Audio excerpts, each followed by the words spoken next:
27 décembre 1900. Dieu n'est pas sujet au changement. Le démon et la nature humaine changent fréquemment. Ce matin, j'étais habité par une certaine crainte au sujet de mon état. Je craignais que ce ne soit pas le Seigneur qui opère en moi. De plus, Jésus n'avait pas la bienveillance de venir. Après l'avoir longuement attendu, dès que je le vis, je lui exposai ma crainte. Il me dit : « Ma fille, avant tout, pour te lancer dans cet état, il faut le concours de ma puissance. D'ailleurs, qui t'aurait donné la force et la patience de demeurer si longtemps dans cet état, étendu sur un lit ? La persévérance est un signe certain que l'œuvre est de moi, car Dieu seul n'est pas sujet au changement, tandis que le démon et la nature humaine changent très souvent. Ce qu'ils aiment aujourd'hui, demain ils l'auront en horreur, et ce qu'ils ont en horreur aujourd'hui, demain ils l'aimeront et le trouveront satisfaisant. 4 janvier 1901. L'état malheureux d'une âme sans Dieu. Après avoir vécu des jours très amers de privation et d'inquiétude, je sentais à l'intérieur de moi un mystérieux enfer. Sans la présence de Jésus, toutes mes passions sont sorties à la lumière, et, chacune répandant ses ténèbres, elles m'ont couverte d'obscurité, de sorte que je ne savais plus où je me trouvais. Combien est malheureux l'état d'une âme sans Dieu. Il suffit de dire que sans Dieu, l'âme qui vit encore sur la terre éprouve l'enfer à l'intérieur d'elle. Tel était mon état. Je sentais mon âme tourmentée par des souffrances infernales. Qui peut décrire ce que j'ai vécu ? Pour ne pas trop prolonger, je continue. Ainsi ce matin, j'ai reçu la communion. En me trouvant dans une extrême affliction, je sentis notre Seigneur se mouvoir dans mon intérieur. En voyant son image, je voulus observer si c'était une image de bois ou une image de chair vivante. Je regardai et je vis que c'était le crucifié dans sa chair vivante. En me regardant, il me dit : « Si mon image dans ton intérieur était de bois, ton amour ne serait qu'apparent, car seul l'amour vrai et sincère, uni à la mortification, me fait renaître vivant et crucifié dans le cœur de celui qui m'aime. » En voyant le Seigneur, j'aurais voulu me soustraire à sa présence tellement je me voyais mauvaise. Jésus poursuivit en disant : « Où veux-tu aller ? Je suis la lumière, et où que tu ailles, ma lumière t'investit de toutes parts. » Devant la présence de Jésus, devant sa lumière, devant sa voix, mes passions disparurent. Je ne sais pas où elles sont allées. Je suis devenue comme une petite fille, et je me suis retrouvée en mon corps totalement transformée. Que tout soit pour la gloire de Dieu et le bien de mon âme. 5 janvier 1901. L'humanité de Jésus a été créée exprès pour obéir et pour détruire la désobéissance. Louisa refait les forces de Jésus. Me trouvant hors de mon corps, je vis mon confesseur avec l'intention de me soumettre à la crucifixion. Quant à moi, je craignais de m'y soumettre. Jésus me dit : « Que veux-tu que je fasse ? Je ne peux pas faire autrement que d'obéir, car mon humanité a été créée précisément pour obéir et pour détruire la désobéissance. Cette vertu est tellement enracinée en moi qu'on peut dire que l'obéissance est ma nature et que pour moi, elle est mon signe distinctif le plus cher et le plus glorieux. Sans l'obéissance, j'aurais eu mon humanité en horreur et je ne me serais jamais unie à elle. Veux-tu donc désobéir ? Tu peux le faire, mais c'est toi qui le feras, pas moi. » Toute confuse de voir un Dieu si obéissant, je dis : « Moi aussi je veux obéir. » Je me suis donc soumise, et Jésus béni me fit participer aux douleurs de la croix. Ensuite, il me donna un baiser. Un souffle amer sortit de sa bouche. Il était sur le point de déverser en moi son amertume, mais il ne le fit pas, parce qu'il voulait que je lui demande. Immédiatement, je lui dis : « Veux-tu quelque réparation ? Faisons-les ensemble. Unies aux tiennes, mes réparations feront leur effet, alors que faites uniquement par moi, je crois qu'elles te dégoûteront. » Ainsi je pris sa main ruisselante de sang, et en l'embrassant, je récitais le Laudate Dominum et le Gloria Patri, en alternant les versets avec Jésus. Il commençait, et je répondais. C'était afin de réparer pour les nombreuses œuvres mauvaises qui se commettent, avec l'intention de le louer, autant de fois qu'il reçoit d'offense par ses mauvaises œuvres. Comme c'était émouvant de voir Jésus prier. Je fis la même chose avec l'autre main. Ensuite, ses pieds, avec l'intention de le louer en réparation, de tous les mauvais pas faits par les hommes, ainsi que tous les chemins tordus, foulés par eux, même sous le couvert de la piété et de la sainteté. En dernier, je pris son cœur, avec l'intention de le louer, autant de fois que le cœur humain refuse de palpiter pour Dieu, ou ne l'aime pas, ou ne le désire pas. Mon bien-aimé Jésus sembla totalement restauré par ces réparations faites ensemble. Pourtant, non tout à fait, puisqu'il semblait vouloir déverser son amertume en moi. Je lui dis, « Seigneur, si tu veux déverser ton amertume, je te prie de le faire. » Il déversa en moi son amertume, et il ajouta, « Ma fille, combien les hommes m'offensent, mais un temps viendra où je les châtierai, de sorte que beaucoup de vermine, homme abject et méprisable, paraîtra au grand jour. Il y aura des châtiments qui produiront des nuées de moucherons, personnes méprisables de petite taille, qui les opprimeront beaucoup.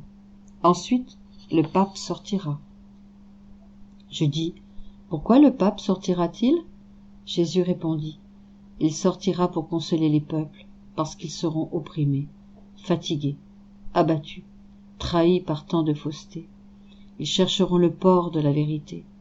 Humiliés, ils demanderont au Saint-Père de venir au milieu d'eux, pour les libérer de tant de maux et les orienter vers le port du salut. » Je dis, « Seigneur, cela arrivera-t-il après les guerres dont tu m'as parlé à d'autres occasions ?» Jésus répondit, « Oui. » Je repris, « Comme je voudrais m'en aller auprès de toi, avant que ces choses arrivent. » Jésus me dit, « Et moi, où irai-je demeurer alors ?» Je répondis, « Ah, Seigneur, il y a tellement de bonnes âmes avec lesquelles tu peux t'entretenir, qu'en me comparant à elles, ô combien je me vois mauvaise. » Sans me prêter attention, Jésus disparut, et je revins dans mon corps. 6 janvier 1901. Jésus se communique aux 3 rois mages avec amour, beauté et puissance. Me trouvant hors de mon corps, il me sembla voir le moment où les saints mages sont arrivés dans la grotte de Bethléem. Dès qu'ils furent en présence de l'enfant, celui-ci se fit un plaisir de faire briller extérieurement les rayons de sa divinité en se communiquant à eux de 3 façons, avec amour, avec beauté et avec puissance. Ainsi, ils sont restés ravis et absorbés en présence du petit enfant Jésus, tellement que si le Seigneur n'avait pas caché derrière son humanité les rayons de sa divinité, les mages seraient restés là pour toujours, sans ne plus pouvoir bouger. Dès que l'enfant retira sa divinité, les saints mages revinrent à eux-mêmes, stupéfaits de voir un si grand excès d'amour, car dans cette lumière, le Seigneur leur avait fait comprendre le mystère de l'incarnation. Ensuite, ils se levèrent et offrirent leurs dons à la Reine Mère. Elle a parlé longuement avec eux, mais je ne peux pas me rappeler de tout ce qu'elle disait. Je me souviens seulement qu'elle les a incités fortement à travailler à leur salut et à celui de leur peuple. Ils devaient n'avoir aucune crainte d'exposer leur vie pour atteindre ce but. Après cela, je me retirai en moi-même et me retrouvai en compagnie de Jésus. Il voulait que je lui dise quelque chose, mais je me voyais si mauvaise et tellement confuse par son invitation que je n'osais rien dire. En voyant que je ne disais rien, Jésus continua de me parler des saints mages. Il me dit, en m'étant communiqué aux mages de 3 façons, je leur ai obtenu 3 effets, car je ne me communique jamais aux âmes inutilement. Elles reçoivent toujours quelque chose pour leur profit. Ainsi, en me communiquant avec amour, je leur ai obtenu la grâce du détachement d'eux-mêmes. En me communiquant avec beauté, je leur ai obtenu la grâce du mépris des choses de la terre, et en me communiquant avec puissance, je leur ai obtenu la grâce que leur cœur reste totalement lié à moi et qu'ils aient le courage de verser leur sang pour moi. Jésus ajouta, « Et toi, que veux-tu? Dis-moi, m'aimes-tu? Comment voudrais-tu m'aimer » Et moi, ne sachant quoi dire, et plus confuse que jamais, je répondis, « Seigneur, je ne veux rien d'autre que toi, et si tu me dis m'aimes-tu, Je n'ai pas de paroles pour te répondre. Je peux seulement te dire que j'éprouve en moi cette passion qui veut que personne ne puisse me dépasser en amour pour toi. Je désire t'aimer plus que tous et que personne ne puisse me surpasser en amour pour toi. Mais cela ne me satisfait pas. Pour être satisfaite, je veux t'aimer au moyen de ton propre amour et ainsi pouvoir t'aimer avec l'amour avec lequel tu t'aimes toi-même. Ah oui, alors seulement cesseront mes craintes au sujet de mon amour envers toi. Content de mes sottises, si je peux dire, Jésus me serra tellement contre lui que je me vis intérieurement et extérieurement transformée en lui, et il me communiqua une partie de son amour. Après, je suis revenue en mon corps. Il me sembla que plus l'amour m'est donné, plus je possède mon bien, et si je l'aime peu, je le possède peu. 9 janvier 1901. Jésus veut que Louisa soit unie à lui, comme un rayon de soleil qui reçoit du soleil sa vie, sa chaleur et sa splendeur. Ce matin, je me sentais totalement écrasée, tellement que je me suis mise à rechercher quelque soulagement. Mon unique bien me fit longuement attendre sa venue. Quand il vint, il me dit « Ma fille, par amour pour toi, n'ai-je pas pris sur moi tes passions, tes misères et tes faiblesses? Par amour pour moi, ne voudrais-tu pas prendre sur toi celles des autres ?» Il ajouta « Ce que je veux, c'est que tu sois toujours unie à moi, comme un rayon de soleil qui se tient toujours fixé au centre du soleil et qui, du soleil, reçoit sa vie, sa chaleur et sa splendeur. Imagine-toi qu'un rayon puisse se séparer du centre du soleil. Qu'adviendrait-il de lui? À peine sorti de ce centre, il perdrait sa vie, sa lumière et sa chaleur. Il retournerait dans les ténèbres, en se réduisant à néant. Il en va ainsi pour l'âme. Aussi longtemps qu'elle est unie à moi, à mon centre, on peut dire qu'elle est comme un rayon de soleil qui vit, qui reçoit la lumière du soleil et qui va là où le soleil veut. En somme, ce rayon est entièrement à la disposition et au service de la volonté du soleil. Mais si l'âme se distrait et se sépare de moi, la voilà devenue entièrement ténèbres. Elle devient froide et ne ressent plus en elle ce mouvement céleste de la vie divine. Cela dit, Jésus disparut. 15 janvier 1901. Jésus dit à Louisa qu'elle cause son plus grand martyre. Puisque dans les jours passés, mon bien-aimé Jésus s'est fait voir en colère contre le monde, si l'on peut dire, et que ce matin il ne venait pas, je me disais, qui sait s'il ne vient pas parce qu'il veut envoyer quelque châtiment? Est-ce ma faute à moi? Puisqu'il veut envoyer des châtiments, il n'a pas la bienveillance de venir vers moi. C'est beau. Pendant qu'il veut punir les autres, il m'afflige du plus grand des châtiments, celui d'être privé de lui. Pendant que je me disais cela, et d'autres sottises semblables, mon aimable Jésus se fit voir et me dit « Ma fille, tu es la cause de mon plus grand martyre, parce que lorsque je dois envoyer quelque châtiment, je ne peux pas me manifester à toi. C'est parce que tu me lis de toutes parts et que tu ne veux pas que je fasse quoi que ce soit. D'un autre côté, quand je ne viens pas, tu me casses la tête avec tes plaintes, tes lamentations et tes attentes. Ainsi, pendant que je suis occupé à châtier, je suis contraint de penser à toi et de t'écouter. Mon cœur en vient à se déchirer de te voir dans ton état douloureux à cause de ta privation de moi. Le martyre le plus douloureux, c'est celui de l'amour.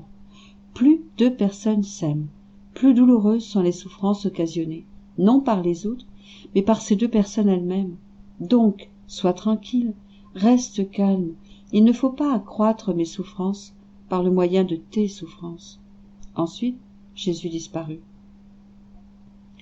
Je suis restée toute mortifiée à penser que je suis cause du martyre de mon cher Jésus, et lorsqu'il ne vient pas, je dois rester tranquille pour ne pas le faire souffrir autant.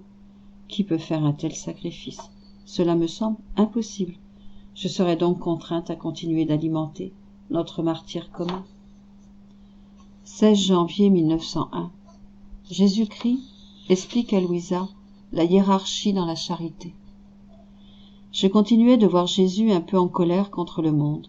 Je voulais essayer de l'apaiser, mais c'est lui-même qui m'a distraite en me disant La charité qui m'est la plus agréable est celle qu'on fait à ceux qui me sont les plus proches. Les âmes qui me sont les plus proches sont les âmes du purgatoire, car elles sont confirmées dans ma grâce, et il n'y a aucune opposition entre ma volonté et la leur. Ces âmes vivent continuellement en moi. Elles m'aiment ardemment, et je suis contraint à les voir souffrir en moi, impuissantes à pouvoir se donner par elles-mêmes le moindre soulagement. Oh, comme mon cœur est déchiré par la situation de ces âmes, vu qu'elles ne sont pas loin de moi, mais toutes proches. Non seulement elles sont proches de moi, mais elles sont à l'intérieur de moi. Combien est agréable à mon cœur celui qui s'intéresse à elles.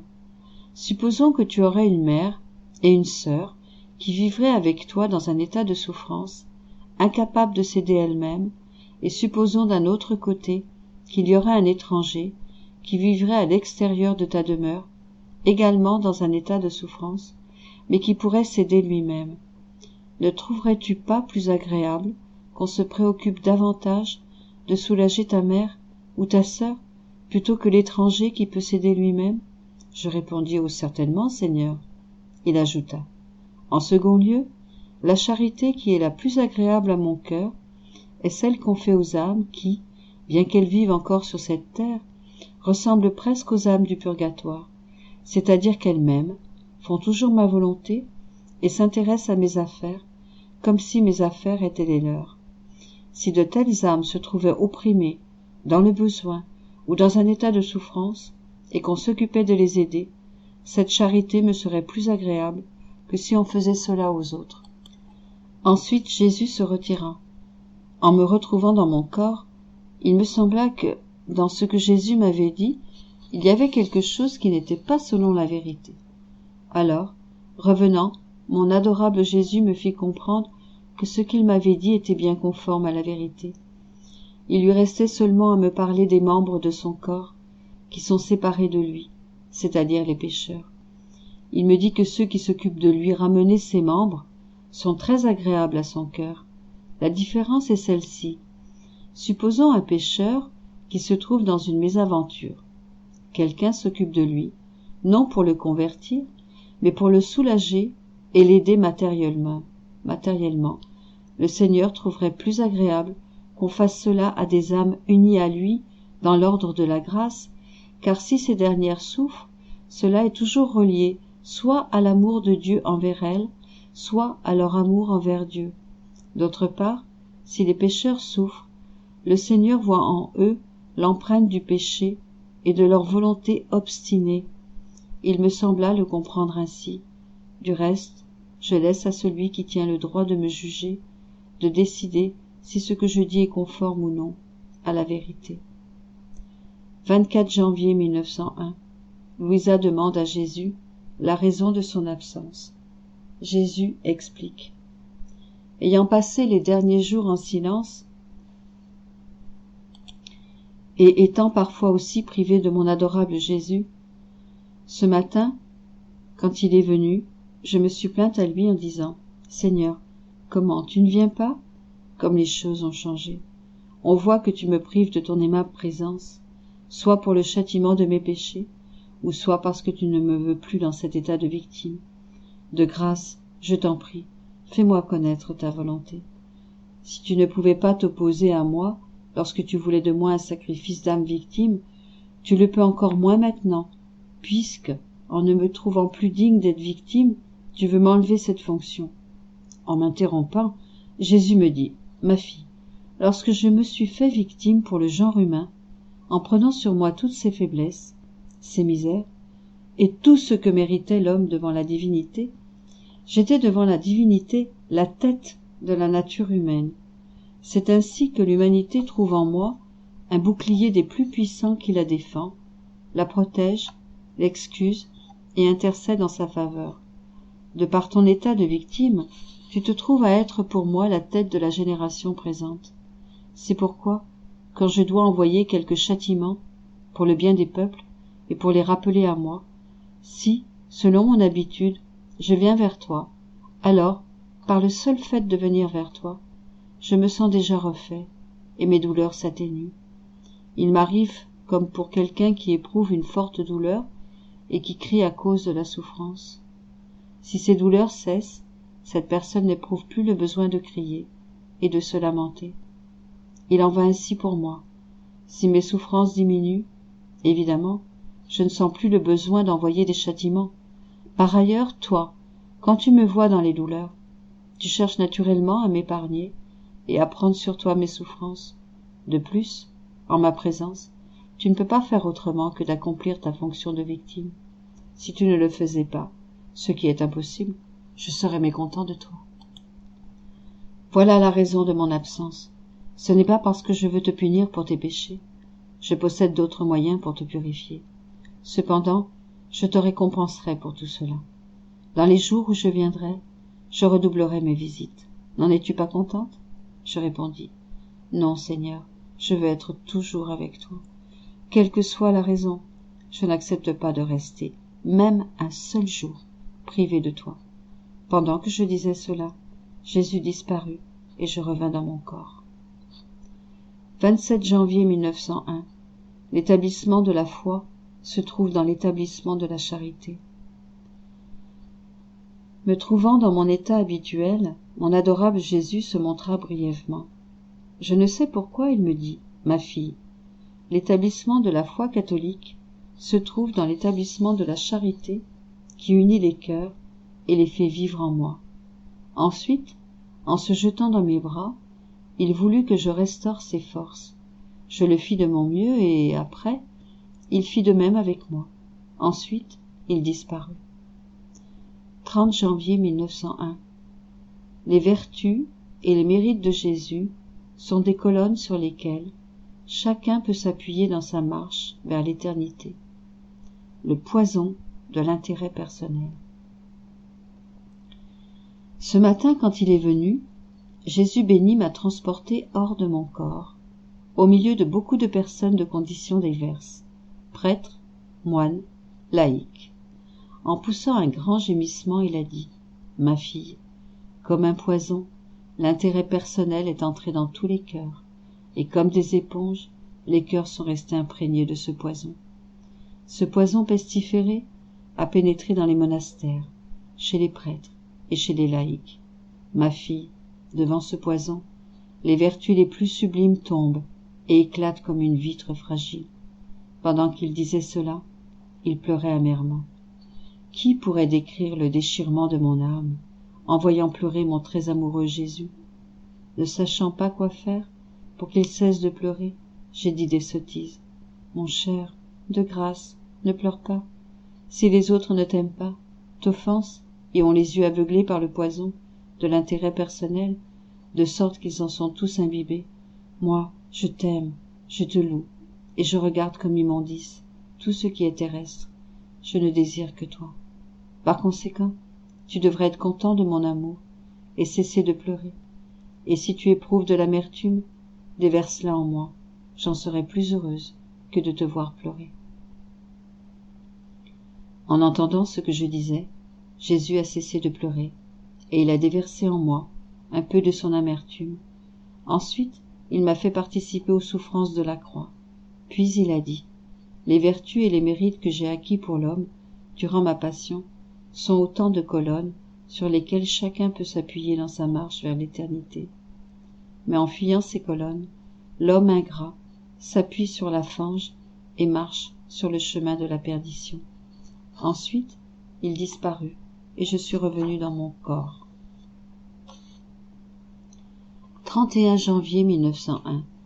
Jésus explique à Louisa la grandeur de la vertu de la patience. Je me trouvais dans mon état habituel et mon doux Jésus ne venait pas.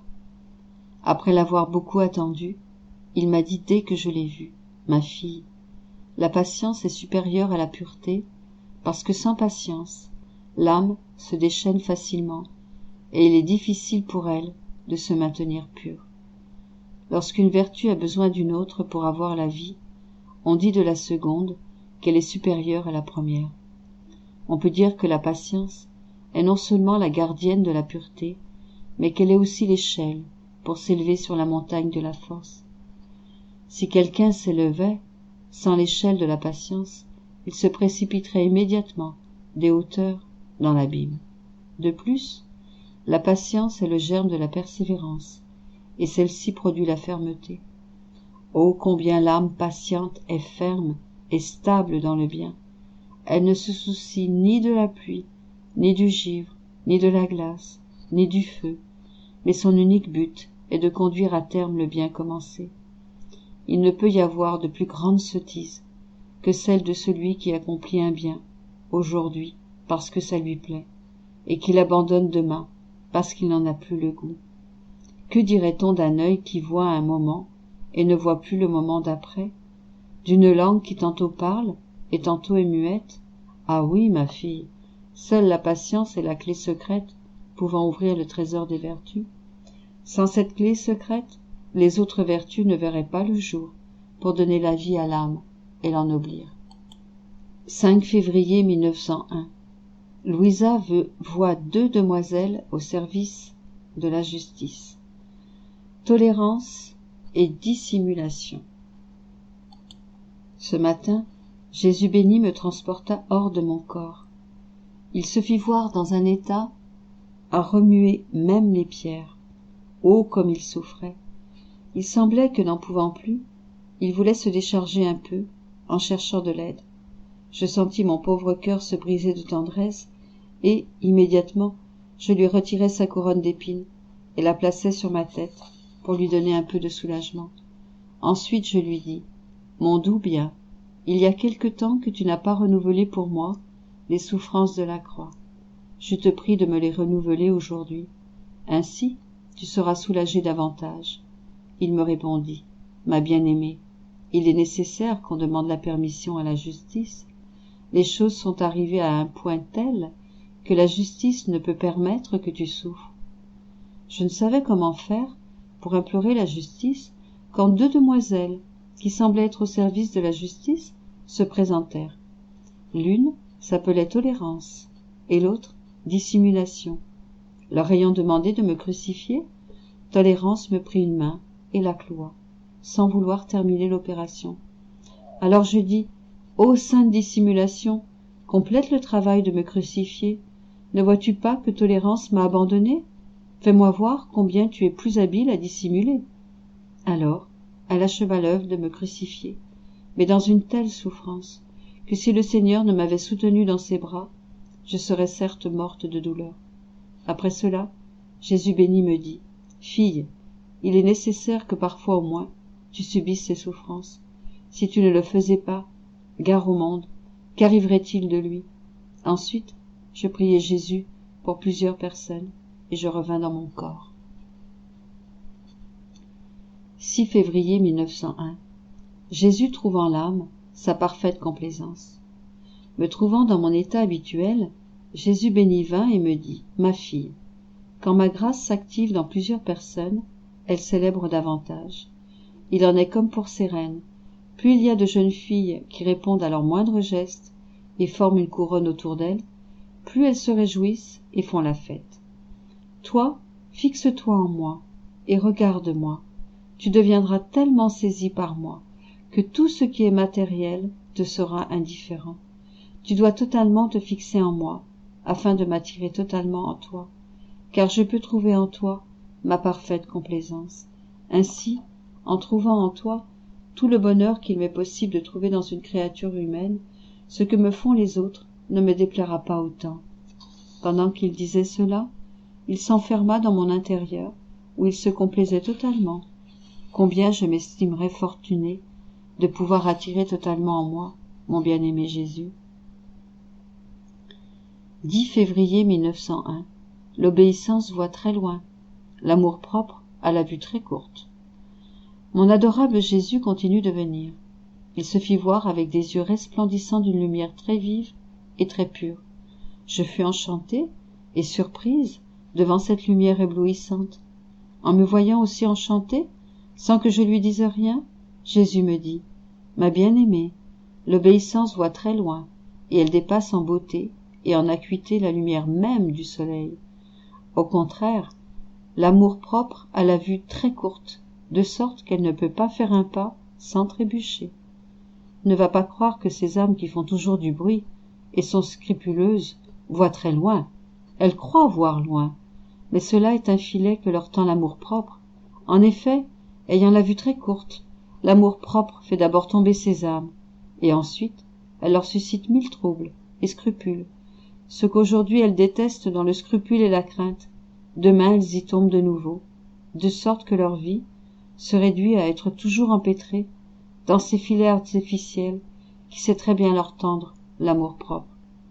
Au contraire, l'obéissance qui voit très loin donne la mort à l'amour-propre, parce qu'elle voit très loin et avec une extrême précision.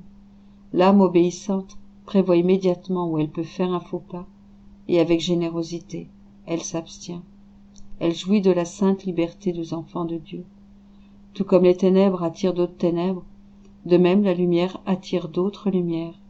Ainsi, la lumière qui se trouve dans l'âme obéissante arrive à s'attirer la lumière du Verbe, et, ensemble, elles tissent la lumière de toutes les vertus. Stupéfié d'entendre cela, je dis, « Seigneur, que dis-tu ? Il me semble que, pour moi, cette façon scrupuleuse de vivre est la sainteté. » Avec un ton plus sérieux, Jésus ajouta, « Je te dis même que ce que je viens de te décrire est la véritable marque de l'obéissance, et que l'autre façon de faire, cette façon scrupuleuse de vivre, est la véritable marque de l'amour-propre. Cette dernière façon de vivre me pousse davantage à l'indignation qu'à l'amour, car quand c'est la lumière de la vérité qui nous fait voir un manquement, même s'il est petit, il doit y avoir correction. Quand c'est la vue courte de l'amour-propre qui domine, cela ne fait rien d'autre que de tenir l'âme opprimée, en l'empêchant de se développer sur le chemin de la vraie sainteté. 17 février 1901. L'homme vient de Dieu et doit retourner à Dieu. Ce matin, je me trouvais tout opprimée et souffrante. Dès que je vis mon bien-aimé Jésus, il me fit voir de nombreuses personnes plongées dans la misère. En rompant le silence qu'il gardait depuis plusieurs jours, Jésus me dit, « Ma fille, l'homme naît d'abord en moi. C'est ainsi qu'il porte en lui l'empreinte de la divinité. Quand il sort de moi, pour être placé dans le sein maternel, je lui ordonne de parcourir un petit bout de chemin. Au bout de ce chemin, en me laissant trouver par lui, je le reçois de nouveau en moi et je le fais vivre éternellement, avec moi. Vois-tu combien l'homme est noble ? Regarde d'où il vient, où il va, et quel est son destin. Quelle devrait donc être la sainteté de cet homme, sortant d'un Dieu si saint ? Mais pendant qu'il parcourt son chemin, pour revenir vers moi, l'homme détruit en lui ce qu'il a reçu de divin. Il se corrompt, de sorte que, dans la rencontre que je fais avec lui, pour le recevoir en moi, je ne le reconnais plus, et je ne vois plus en lui l'empreinte divine. Je ne trouve plus rien de moi en lui, et, en ne le reconnaissant plus, ma justice le condamne à s'en aller égaré sur le chemin de la perdition. Pendant qu'il disait cela, il s'enferma dans mon intérieur, où il se complaisait totalement. Combien je m'estimerais fortunée de pouvoir attirer totalement en moi mon bien-aimé Jésus. Comme il était émouvant d'entendre Jésus parler de cela, que de choses il me faisait comprendre, et mon état de souffrance m'empêche d'écrire plus longuement. 8 mars 1901. Jésus explique à Louisa que c'est à travers la croix qu'il a été reconnu comme Dieu. Il lui enseigne qu'il y a la croix de la souffrance et celle de l'amour. Je poursuis dans mon pauvre état et dans le silence de Jésus béni.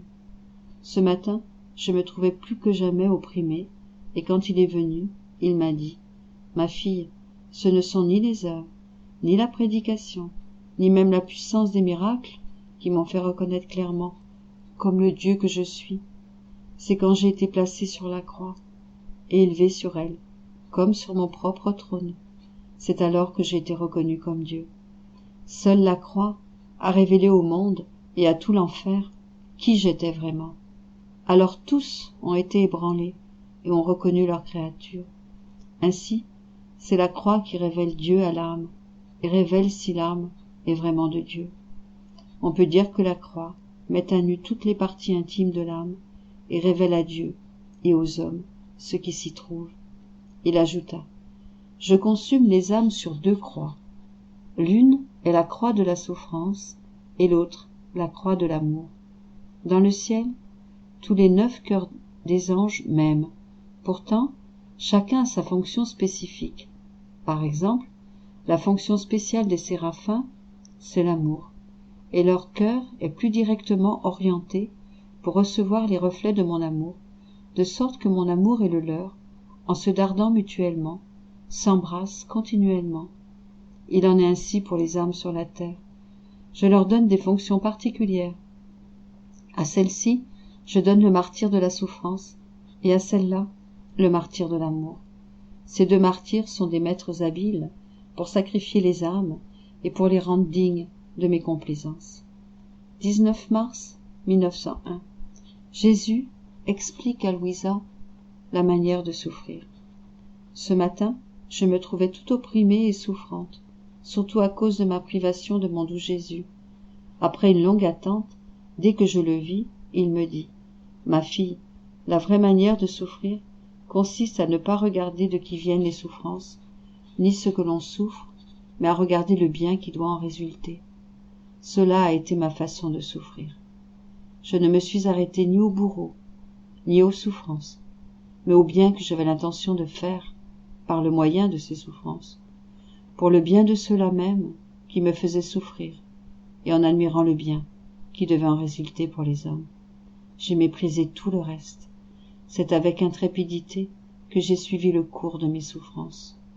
Ma fille, cette manière de faire est la façon la plus facile et la plus profitable de souffrir, non seulement pour souffrir avec patience, mais pour souffrir avec une âme courageuse et invincible.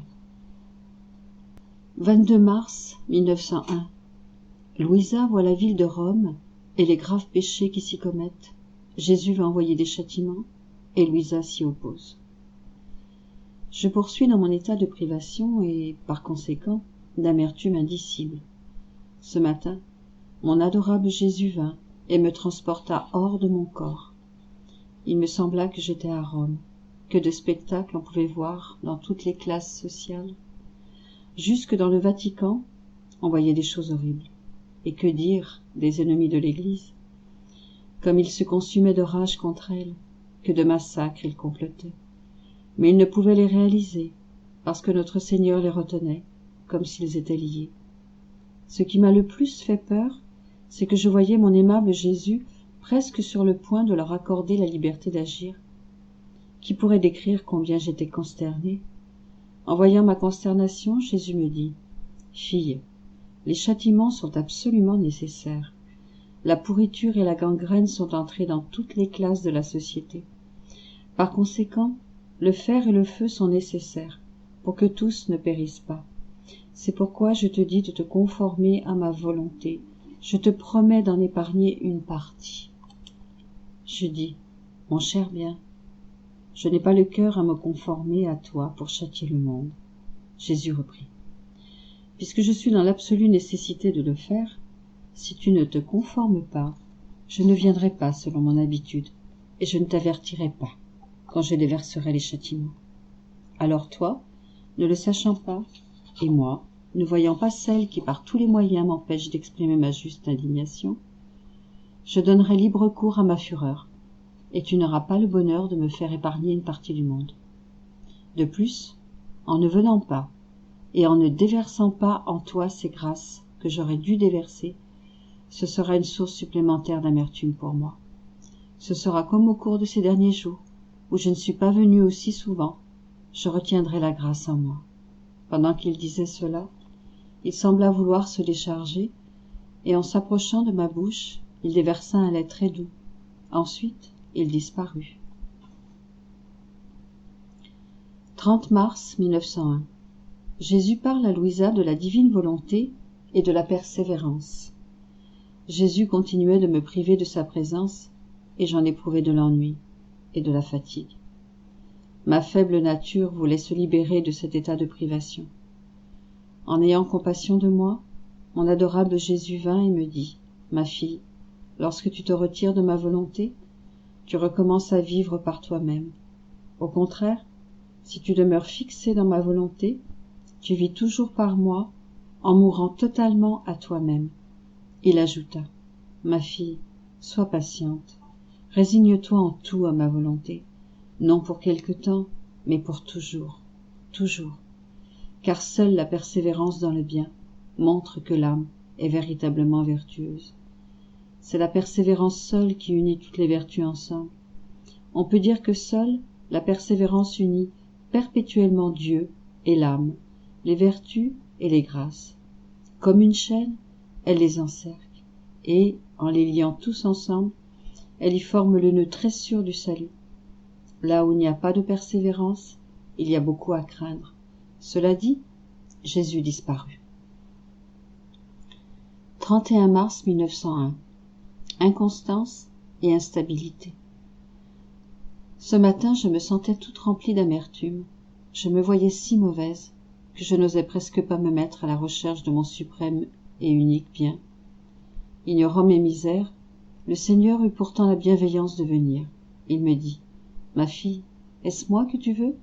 Eh bien, je suis venu pour te réjouir. Demeurons ensemble, mais en silence. » Après être restés ensemble quelque temps, Jésus me transporta hors de mon corps. Je voyais que l'église fêtait le dimanche des rameaux. Rompant son silence, Jésus me dit, « Que d'instabilité, que d'inconstance. Aujourd'hui, ils ont crié Hosanna, en me proclamant leur roi. Un autre jour, ils crieront, Crucifiez-le, crucifiez-le. Ma fille, la chose qui me déplaît le plus, c'est l'inconstance et l'instabilité, car cela est le signe que la vérité n'habite pas l'âme. Il peut en être ainsi dans le domaine de la religion. Il peut arriver que l'âme y trouve sa satisfaction, son confort et son intérêt personnel, ce qui explique pourquoi elle se trouve dans telle assemblée. Le lendemain, ces mêmes choses peuvent paraître moins attirantes, et on peut trouver l'âme au milieu d'un autre groupement. Et voici qu'elle s'écarte de la religion, et que sans regret, elle se livre à une secte. Quand la véritable lumière de la vérité entre dans une âme et prend possession de son cœur, cette âme n'est pas sujette à l'inconstance. Même, elle sacrifie tout pour l'amour de la vérité, pour que seule la vérité règne en elle. Ainsi, avec un esprit invincible, elle méprise tout ce qui n'appartient pas à la vérité. Pendant que Jésus disait cela, il pleurait sur la condition des générations présentes, qui sont pires que les générations de son temps, sujettes à l'inconstance et changeantes selon la direction des vents. 5 avril 1901. Quand on a de la compassion pour la maman de Jésus, on a de la compassion pour Jésus lui-même. Au calvaire, durant la crucifixion, Jésus voit toutes les générations en Jésus. Poursuivant mon état de privation, il me semble que, ce matin, je vis Jésus en compagnie de la Reine Mère pendant quelque temps, et comme mon adorable Jésus portait la couronne d'épines, je la lui enlevai et me suis montrée totalement compatissante envers lui. Pendant que je faisais cela, il me dit « Aie aussi de la compassion pour ma mère, car mes souffrances sont la cause de ses douleurs. Avoir de la compassion envers elle, c'est en avoir envers moi. » Ensuite, il me sembla me retrouver sur le mont du Calvaire, au moment de la crucifixion de notre Seigneur. Pendant que Jésus souffrait la crucifixion, je voyais en lui, je ne sais comment, toutes les générations passées, présentes et futures. Et comme Jésus contient en lui toutes les générations, il éprouvait toutes les offenses commises par chacun de nous, et il souffrait pour tous, en général, et pour chacun en particulier. J'apercevais aussi mes péchés, et les souffrances que Jésus subissait particulièrement pour moi. Je voyais aussi le remède que Jésus administrait à chacun de nous, sans la moindre punition, pour nos maux et pour notre salut éternel.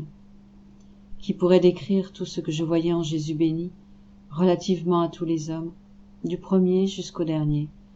Quand je me trouve hors de mon corps, j'aperçois les choses clairement et distinctement, mais quand je suis dans mon corps, je les vois toutes confuses, d'où, pour éviter de dire des sottises, je m'arrête. 7 avril 1901. Louisa voit la résurrection de Jésus. Il lui parle de l'obéissance. Mon adorable Jésus continue de me priver de sa présence.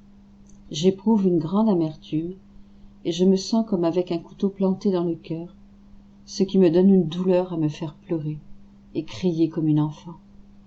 Ah, vraiment, il me semble que je suis devenue comme une enfant qui, pour peu qu'elle s'éloigne de sa mère, pleure et crie au point de mettre toute la maisonnée, sans dessus-dessous. Et il n'y a aucun remède pour la faire cesser de pleurer, à moins qu'elle ne se voie de nouveau dans les bras de sa mère. C'est ce que je suis, une véritable enfant dans la vertu. S'il m'était possible, je mettrais le ciel et la terre sans dessus-dessous pour trouver mon suprême et unique bien. Je me calme uniquement quand je me trouve en possession de Jésus. Pauvre petit enfant que je suis. Je me sens encore enveloppée dans les langes de l'enfance. Je ne sais pas marcher seule. Je suis très faible. Je n'ai pas la capacité des adultes qui se laissent guider par la raison. Voilà l'extrême nécessité que j'ai de demeurer avec Jésus. À tort ou à raison, je ne veux rien savoir. Ce que je veux savoir, c'est que je veux Jésus. J'espère que le Seigneur voudra pardonner à cette pauvre petite qui parfois commet des sottises. Alors que je me trouvais dans cet état, je vis brièvement mon adorable Jésus dans l'acte de sa résurrection. Il avait le visage illuminé d'une splendeur incomparable. Il me semblait que l'humanité très sainte de notre Seigneur, bien que chair vivante, était resplendissante et transparente, de sorte qu'on voyait clairement en elle la divinité unie à l'humanité. Pendant que je le voyais aussi glorieux dans une lumière qui provenait de lui, il me semble qu'il me disait « Mon humanité a reçu beaucoup de gloire par le moyen de la parfaite obéissance, laquelle, en détruisant totalement la nature ancienne, m'a restitué la nouvelle nature, glorieuse et immortelle. Ainsi, par le moyen de l'obéissance, l'âme peut former en elle la parfaite résurrection aux vertus. Voici comment. Si l'âme est affligée, l'obéissance la fera ressusciter à la joie.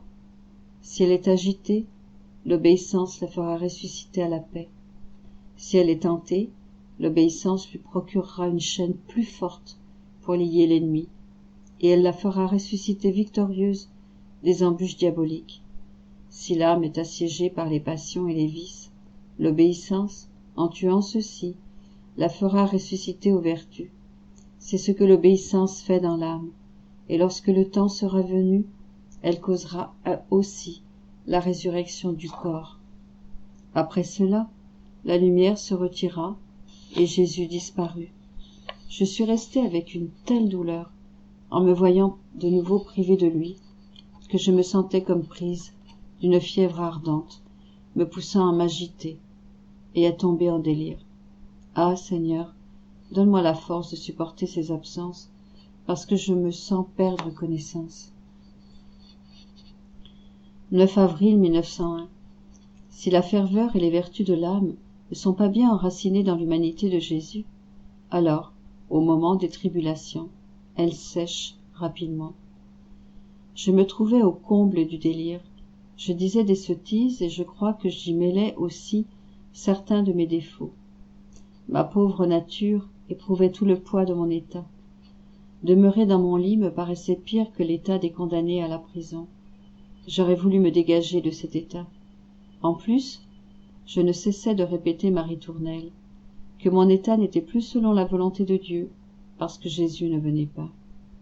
Je me demandais ce que je devais faire quand mon patient Jésus sortit de mon intérieur. Sous un aspect grave et sérieux, qui m'inspirait la peur, il me dit « Que penses-tu que j'aurais fait, moi, si je m'étais trouvé dans ta situation ?» Dans mon intérieur, j'ai pensé « Certainement la volonté de Dieu. » Jésus reprit « Eh bien toi, fais cela. » Ensuite, il disparut. Notre Seigneur avait dit cela avec un tel sérieux que j'ai senti toute la force de sa parole, non seulement sa force créatrice, mais aussi sa force destructrice. Par ces paroles, mon intérieur fut tellement ébranlé, opprimé et amer, que je ne faisais rien d'autre que de pleurer. Je me souvenais surtout de la gravité avec laquelle Jésus m'avait parlé, de sorte que je n'osais pas lui dire « Viens ». Ainsi, ce jour-là, me trouvant dans cet état, je fis ma méditation sans l'appeler. Lorsqu'au milieu du jour il vint, il avait un aspect doux, totalement transformé par rapport à son aspect de la matinée. Il me dit, « Ma fille, quelle destruction est sur le point d'arriver. » Pendant qu'il disait cela, j'ai senti mon intérieur totalement changé. Ayant compris que c'était à cause des châtiments qu'il ne venait pas pour une autre raison. Pendant ce temps, je vis 4 personnes vénérables qui pleuraient à cause des paroles que Jésus avait dites. En voulant se distraire, Jésus béni me dit quelques mots sur les vertus. Il y a une certaine ferveur et certaines vertus qui ressemblent à ces jeunes arbres qui poussent autour de certains arbres mûrs et qui, n'étant pas bien enracinés dans leur tronc, se dessèchent à la suite d'un vent violent ou d'un gel un peu fort. Il se peut cependant qu'après quelque temps ils reverdissent de nouveau, mais étant exposés aux intempéries et aux changements, jamais ils ne parviennent à être des arbres mûrs. Ainsi sont ces ferveurs et ces vertus qui ne sont pas bien enracinées dans le tronc de l'arbre de l'obéissance, c'est-à-dire dans le tronc de l'arbre de mon humanité qui a été toute obéissance. Dans les tribulations et les épreuves, elles se dessèchent. Elles ne parviennent jamais à produire des fruits pour la vie éternelle. 19 avril 1901. Plainte de Louisa à cause de l'absence de Jésus. Jésus la console et lui explique des choses sur la grâce. Je continue de passer mes journées privée de mon adorable Jésus. Au plus, il vient comme une ombre ou un éclair, en laissant mon pauvre cœur extrêmement amer. Je ressens tellement son absence que tous mes nerfs, mes fibres, mes os, et même les gouttes de mon sang se débattent continuellement en moi en me disant « Où est Jésus? Comment l'as-tu perdu? Qu'as-tu fait pour qu'il ne vienne plus? Comment ferons-nous pour demeurer ici sans lui? Qui nous consolera d'avoir perdu la source de toute consolation? Qui nous fortifiera dans notre faiblesse? Qui nous corrigera et nous dévoilera nos défauts si nous sommes privés de cette lumière? » Plus qu'un courant électrique, cette lumière pénétrait nos plus intimes cachettes, et avec la douceur la plus ineffable, elle corrigeait et guérissait nos plaies. Sans Jésus, tout est misère, tout est désolation, tout est sombre. Comment ferons-nous? Malgré cela, dans le fond de ma volonté, je me sentais résignée. Je poursuivais ma route, en offrant son absence par amour pour lui, comme étant mon sacrifice le plus grand. Tout le reste me faisait une guerre continuelle et me torturait. Ah, Seigneur, combien cela me coûte de t'avoir connu, et quel prix élevé tu me fais payer pour tes visites passées. Pendant que je me trouvais dans cet état, il se fit voir brièvement et me dit « Ma grâce est une partie de moi-même. Toi, en possédant ma grâce, tout ce qu'elle forme dans ton être ne peut rester sans moi, par stricte nécessité. Voici la raison pour laquelle tout en toi m'appelle et pour laquelle tu es continuellement torturé. Étant imprégné et rempli d'une partie de moi-même, les âmes se trouvent en paix et sont contentes seulement quand elles me possèdent, non seulement en partie, mais totalement. Comme je m'étais plainte de ma dure situation, Jésus ajouta « Pendant ma passion, moi aussi j'ai éprouvé un extrême abandon, bien que ma volonté fût toujours unie à celle de mon Père et à celle de l'Esprit Saint. J'ai voulu souffrir cela pour diviniser la croix en toutes choses, tellement que, en me regardant et en regardant la croix, tu trouveras dans l'un et l'autre la même splendeur, les mêmes enseignements et le même miroir dans lequel tu pourras continuellement te mirer sans que tu ne voies de différence entre te mirer dans l'un ou dans l'autre. 21 avril 1901. Les châtiments sont nécessaires pour que l'homme ne se corrompe pas davantage. Je poursuis dans mon état habituel. Dès que je vis mon doux Jésus avec une croix dans la main et sur le point de la lancer sur le monde, il me dit « Ma fille, le monde est toujours corrompu, mais il y a certains moments où il atteint un si haut degré de corruption que si je ne déversais pas sur lui une partie de ma croix, les gens périraient tous dans la corruption. Il en a été ainsi au temps où je suis venu dans le monde.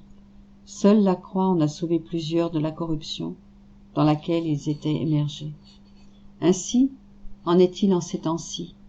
La corruption a atteint un tel niveau que si je ne déversais pas sur eux les fléaux, les épines et les croix, en leur faisant aussi verser leur sang, les gens resteraient submergés dans les flots de la corruption. Pendant qu'il disait cela, il sembla jeter cette croix sur le monde, et les châtiments se succédaient. 22 avril 1901. L'imitation de la vie de Jésus. Je me sentais tout affligée, confuse et presque désespérée de revoir mon adorable Jésus. Il vint à l'improviste et me dit « Sais-tu ce que j'attends de toi ? Je te veux en tout semblable à moi, autant dans les œuvres que dans les intentions. Je veux que tu sois respectueuse avec tous, car respecter tout le monde donne la paix à soi-même et aux autres. Je veux que tu te considères la plus petite entre tous, et que toutes mes instructions, tu les rumines toujours dans ton esprit et les conserves dans ton cœur, afin que, quand les occasions se présenteront, tu trouves toujours ton esprit et ton cœur prêts à se servir de mes instructions et à les mettre en pratique. En somme, je veux que ta vie soit un débordement de la mienne. » Pendant qu'il disait cela, je vis derrière le Seigneur une gelée et un feu qui descendaient sur la terre et faisaient du tort aux récoltes. Je lui dis « Seigneur, que fais-tu, pauvres gens ?» Et lui, sans me prêter attention, il disparut. 13 juin 1901. Les croix et les tribulations sont le pain de la béatitude éternelle. Après un long silence de sa part, mon adorable Jésus me dit au plus quelques mots sur les fléaux qu'il veut déverser. Ce matin, je me trouvais opprimée et fatiguée, à cause de ma situation difficile et surtout à cause des continuelles absences de Jésus. S'étant montré brièvement, il me dit « Ma fille, les croix et les tribulations sont le pain de la béatitude éternelle. » Je compris que si on souffre davantage, plus abondant et plus savoureux sera le pain qui nous nourrira dans le séjour céleste. En d'autres mots, plus nous souffrons, plus nous sommes assurés de la gloire future. 18 juin 1901. Jésus exige sa gloire de toutes les parcelles de notre être. De l'état d'union, on passe à l'état de consommation. Me trouvant dans mon état habituel, je vis mon doux Jésus brièvement. Je me suis mise à me plaindre sur mon pauvre état causé par ses absences. Je lui dis que j'éprouvais une espèce de fatigue physique et morale, comme si je sentais ma pauvre nature broyée et que je me sentais faiblir de toutes parts. Il me dit « Ma fille, ne crains pas, parce que tu te sens faiblir de toutes parts. Ne sais-tu pas que tout doit être sacrifié pour moi, non seulement l'âme, mais aussi le corps? Ne sais-tu pas que de toutes les parcelles de ton être, j'exige ma gloire? Ne sais-tu pas que de l'état d'union, on passe à un autre état, appelé l'état de consommation? Il est vrai que, puisque je dois châtier le monde, je ne viens pas te visiter selon mon habitude. Mais je me sers aussi de cette souffrance pour toi, pour ton profit, qui est non seulement de te garder uni à moi, mais de te consumer par mon amour. De fait, moi, en ne venant pas, et toi, en te sentant faiblir à cause de mon absence, n'en viens-tu pas à te consumer pour moi? Tu n'as pas vraiment raison de t'affliger. D'abord parce que, lorsque tu me vois, c'est toujours de ton intérieur que tu me vois sortir, ce qui est un signe certain que je suis là avec toi. D'autre part, il n'y a pas un jour qui se soit écoulé où tu peux dire que tu ne m'as pas vu parfaitement. Puis, en prenant un ton de voix plus doux et plus bienveillant, il ajouta « Ma fille, je te recommande très fortement de ne pas laisser s'échapper de toi le moindre acte qui ne reflète la patience, la résignation, la douceur, l'équilibre et la tranquillité en tout. Autrement, tu en viendrais à me déshonorer. Il est comme pour un roi qui habiterait un palais bien riche intérieurement, mais qui extérieurement paraîtrait tout lézardé, décoloré et sur le point de s'effondrer. Ne dirait-on pas: comment se peut-il qu'un roi habite un palais qui paraît si délabré, au point qu'on ait même peur de s'y approcher? Quelle sorte de roi habite ce palais? Ne serait-ce pas là un déshonneur pour ce roi? Pense que si de toi sort quelque chose qui n'est pas vertueux, les gens diraient la même chose, en ce qui te concerne et me concerne. J'en serais déshonoré, puisque j'habite à l'intérieur de toi. 30 juin 1901. Les signes permettant de reconnaître si la grâce réside dans l'âme. Me trouvant dans mon état habituel, mon trait d'où Jésus se fit voir brièvement, totalement fusionné en moi. Il me dit: ma fille, veux-tu savoir quels sont les signes permettant de reconnaître si l'âme possède ma grâce? Je répondis: Seigneur, fais comme il plaît à ta très sainte bonté. Il poursuivit: le premier signe pour savoir si l'âme possède ma grâce, c'est que tout ce qu'elle peut entendre ou voir à l'extérieur d'elle, et provenant de Dieu, lui fait éprouver intérieurement une douceur et une suavité toute divine qui ne peuvent être comparables à rien d'humain ou de terrestre. Il en est comme pour une mère qui simplement, à la respiration ou à la voix de son enfant, reconnaît en lui le fruit de ses entrailles, ce qui la fait jubiler de joie. Il en est aussi comme pour deux amis intimes qui, à mesure qu'ils conversent ensemble, partagent mutuellement les mêmes sentiments, les mêmes intérêts, les mêmes joies et les mêmes afflictions.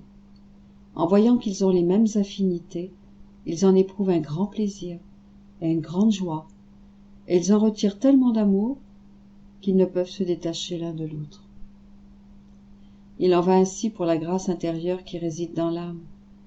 Lorsque la personne voit extérieurement le fruit de ce qu'il habite intérieurement, elle éprouve une joie et une douceur si grandes qu'elle ne peut l'exprimer.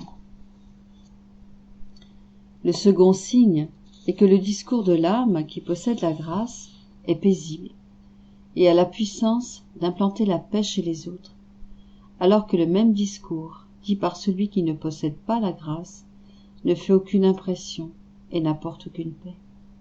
Ensuite, ma fille, la grâce dépouille l'âme de tout. De l'humanité de la personne, elle forme un voile recouvrant l'âme, de sorte que si ce voile est écarté, on découvre le paradis caché dans cette âme. Il n'est donc pas étonnant de trouver dans cette âme la véritable humilité, l'obéissance et les autres vertus, puisqu'il ne reste rien d'autre de la personne qu'un simple voile. L'âme voit clairement qu'à l'intérieur d'elle, il y a uniquement la grâce qui agit et qui tient en ordre toutes les vertus. La grâce permet à l'âme de demeurer dans une disposition continuelle d'ouverture à Dieu.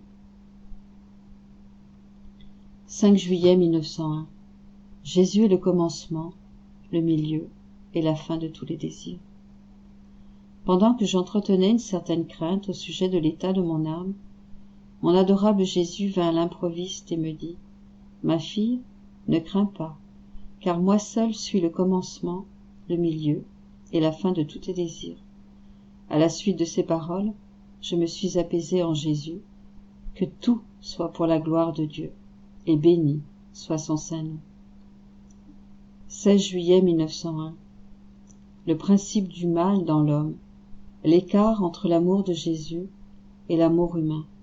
Pour entrer dans le ciel, l'âme doit être entièrement transformée en Jésus. Après plusieurs jours d'absence, Jésus eut ce matin la bienveillance de venir, et il me transporta hors de mon corps. Pendant que je me trouvais en présence de Jésus béni, je vis beaucoup de gens, ainsi que les maux de la génération présente. Mon adorable Jésus jeta sur eux un regard de compassion, et en se tournant vers moi, il me dit: ma fille, veux-tu savoir où commence le mal dans l'homme? Le commencement, c'est quand l'homme est à l'âge où il se connaît à peine lui-même, c'est-à-dire quand il commence à avoir l'âge de raison. Il se dit alors: je suis quelqu'un. En croyant être quelqu'un, l'homme s'éloigne de moi. Il n'a pas confiance en moi qui suis le tout. Toute sa confiance et sa force, il la puise en lui-même, et à cause de cela, il peut en arriver à perdre tout bon principe. Et ayant perdu ses bons principes, qu'en sera-t-il de sa fin? Imagine-la toi-même, ma fille. D'ailleurs, en s'éloignant de moi qui contiens tout bien? Que peut espérer de bien un homme devenu un océan de mal? Sans moi, tout est corruption et misère, sans l'ombre du véritable bien. C'est ainsi qu'est la société actuelle. En entendant cela, j'éprouvai une si grande affliction que je ne puis l'exprimer. En voulant me soulager, Jésus me transporta ailleurs, et me trouvant seul avec mon bien-aimé Jésus, je lui dis « Dis-moi, m'aimes-tu » Il me répondit « Oui ». Je continuai « Je ne suis pas satisfaite d'uniquement ce oui. Je voudrais que tu m'expliques mieux combien tu m'aimes. » Il dit « Mon amour pour toi est si grand que, non seulement il n'a pas eu de commencement, mais il n'aura pas de fin. Dans ces quelques mots, tu peux comprendre combien est grand, fort et constant mon amour pour toi. » Pendant quelques instants, je réfléchis à cela et je voyais un abîme de distance entre mon amour et le sien. Toute confuse, je dis « Seigneur, quelle différence il y a entre mon amour et le tien.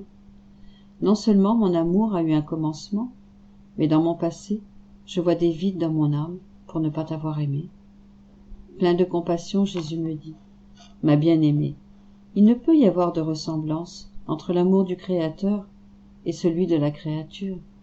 Toutefois, je veux te dire une chose qui te servira de consolation et à laquelle tu n'as jamais pensé. Pendant tout le cours de sa vie, chaque âme doit m'aimer constamment, sans aucun intervalle. Et en ne m'aimant pas toujours, elle laisse en elle des vides pour chacun des jours, des heures et des minutes où elle a négligé de m'aimer. Et personne ne pourra entrer au ciel s'il n'a pas comblé ces vides. L'âme pourra les combler en m'aimant doublement pendant le reste de sa vie, ou, si elle n'y arrive pas, par le feu du purgatoire. Quant à toi, lorsque tu privais de moi, la privation de l'objet aimé fait redoubler ton amour, et par cela, tu parviens à combler les vides qui se trouvent dans ton âme. Je lui dis, mon doux bien, laisse-moi venir avec toi dans le ciel, et si tu ne veux pas que ce soit pour toujours, au moins que ce soit pour quelque temps. De grâce, je t'en prie, contente-moi. Il me répondit, ne sais-tu pas que pour entrer dans ce bienheureux séjour, l'âme doit être entièrement transformée en moi, de manière à être comme un autre Christ? Autrement, de quoi aurais-tu l'air, au milieu des autres bienheureux? Tu aurais honte de te tenir ici au milieu d'eux. Je répondis, c'est vrai que je suis très différente de toi, mais si tu veux, tu peux me rendre telle que je dois être. Pour me contenter, Jésus m'enferma totalement en lui, de sorte que je ne me voyais plus moi-même, mais uniquement lui, et de cette façon, nous nous sommes élevés vers le ciel. Lorsque nous sommes arrivés à un certain endroit, nous nous sommes trouvés devant une lumière indescriptible. Devant cette lumière, j'expérimentais une nouvelle vie, une joie incomparable, jamais éprouvée auparavant. Comme je me sentais heureuse. Même, il me semblait me trouver dans la plénitude de toutes les félicités. Pendant que nous avancions devant cette lumière, j'éprouvais une grande crainte. J'aurais voulu louer le Seigneur, lui rendre grâce, mais ne sachant pas quoi dire, je récitais « Toi, Gloria Patri », auquel Jésus et moi répondions ensemble. Cela à peine terminé, comme un éclair, je me retrouvais dans la misérable prison de mon corps. Ah Seigneur, combien peu de temps a duré mon bonheur! Il me semble que l'argile de mon corps est trop dure, et qu'il lui faudrait un dur coup pour se briser, car elle empêche mon âme de se détacher de cette misérable terre. J'espère qu'un choc violent parviendra non seulement à briser cette argile, mais à la pulvériser. Alors, n'ayant plus de maison où demeurer sur cette terre, tu auras pitié de moi, et tu m'accueilleras pour toujours dans le céleste séjour. 20 juillet 1901. Combien la voix de l'âme est douce à l'oreille de Jésus. Je me trouvais dans mon état habituel, et mon adorable Jésus ne venait pas. Après m'être donné bien de la peine, et après avoir presque perdu l'espérance de le revoir, il vint à l'improviste et me dit « Ma fille, ta voix m'est douce, comme est douce pour l'oisillon la voix de sa mère, quand elle revient après être allée glaner quelque nourriture? Que fait le petit oiseau quand sa mère revient? En entendant la voix de sa mère, il en ressent de la douceur, et il fait la fête. Après que la mère a déposé la nourriture dans sa bouche, il se blottit sous l'aile maternelle pour se réchauffer, se protéger des intempéries de l'air et se reposer en sûreté. Oh, combien est agréable pour le petit oiseau de se tenir sous l'aile maternelle! C'est ce que tu es pour moi. Tu es l'aile sous laquelle je me réchauffe, qui me redonne des forces, qui me défend, et tu me permets de me reposer en sûreté. Oh, comme il m'est agréable de demeurer sous cette aile. Cela dit, Jésus disparut. Quant à moi, j'étais toute confuse et pleine de honte, sachant combien je suis mauvaise. Mais l'obéissance a voulu accroître ma confusion, en m'obligeant d'écrire cela. Que la très sainte volonté de Dieu soit faite toujours. 23 juillet 1901. Jésus parle de sa volonté et de la charité. J'entretenais de nombreux doutes au sujet de mon état. Lorsque mon adorable Jésus vint, il me dit « Fille, ne crains pas. Ce que je te recommande, c'est de rester toujours conforme à ma volonté. Car, quand la volonté divine se trouve dans l'âme, ni la volonté diabolique, ni la volonté humaine n'ont la force d'entrer dans l'âme pour s'en faire un joint. » Après cela, il me sembla voir Jésus crucifié, m'ayant fait participer non seulement à ses souffrances, mais aussi à certaines souffrances d'une autre personne. Le Seigneur ajouta, c'est cela, la vraie charité, se détruire soi-même pour donner la vie aux autres. C'est prendre sur soi les maux d'autrui et se donner comme leur bien propre. 27 juillet 1901. Les doutes du confesseur? Réponse de Jésus. Mon confesseur avait soulevé certains doutes et quand Jésus béni vint, il était avec mon confesseur. Jésus lui disait, « Mon œuvre est toujours appuyée sur la vérité et, bien qu'elle semble parfois obscure, cachée sous les énigmes, on ne peut cependant faire autrement que de dire qu'elle est conforme à la vérité. Bien que la créature ne la comprenne pas clairement, cela ne détruit pas sa vérité. Cela fait comprendre beaucoup mieux quelle est ma façon divine d'opérer, parce qu'elle est finie. La créature ne peut pas embrasser ou comprendre l'infini. Au plus, elle peut en comprendre et en embrasser quelques lueurs. Les nombreuses choses que j'ai dites dans les Écritures et ma manière d'opérer chez les saints ont-elles vraiment été clairement comprises? Oh, que de choses sont restées dans l'obscurité, dans l'énigme, combien d'esprits doués et d'esprits savants se sont fatigués à essayer de les interpréter, et qu'est-ce qu'ils en ont compris? Un gros rien par rapport à ce qui reste à connaître. Cela compromet-il la vérité pour autant? Pas du tout. Cela la fait même resplendir davantage. C'est pourquoi ton œil doit chercher à discerner s'il s'agit de la vraie vertu, si on ressent en tout qu'on est dans la vérité, bien qu'il y ait parfois obscurité. Pour le reste, il faut se tenir tranquille et dans la sainte paix. Cela dit, Jésus disparut et je suis revenu dans mon corps. 30 juillet 1901. Une vue du monde. La plupart des hommes sont aveugles. Me trouvant dans mon état habituel, Jésus béni me transporta hors de mon corps, au milieu d'une foule de gens. Quel aveuglement! Presque tous étaient aveugles, et quelques-uns avaient la vue courte. On en trouvait à peine quelques-uns avec une vue perçante. Ils se distinguaient comme des soleils, au milieu des étoiles, totalement absorbés par le soleil divin. Cette vue leur était accordée, parce qu'ils s'étaient fixés dans la lumière du Verbe incarné.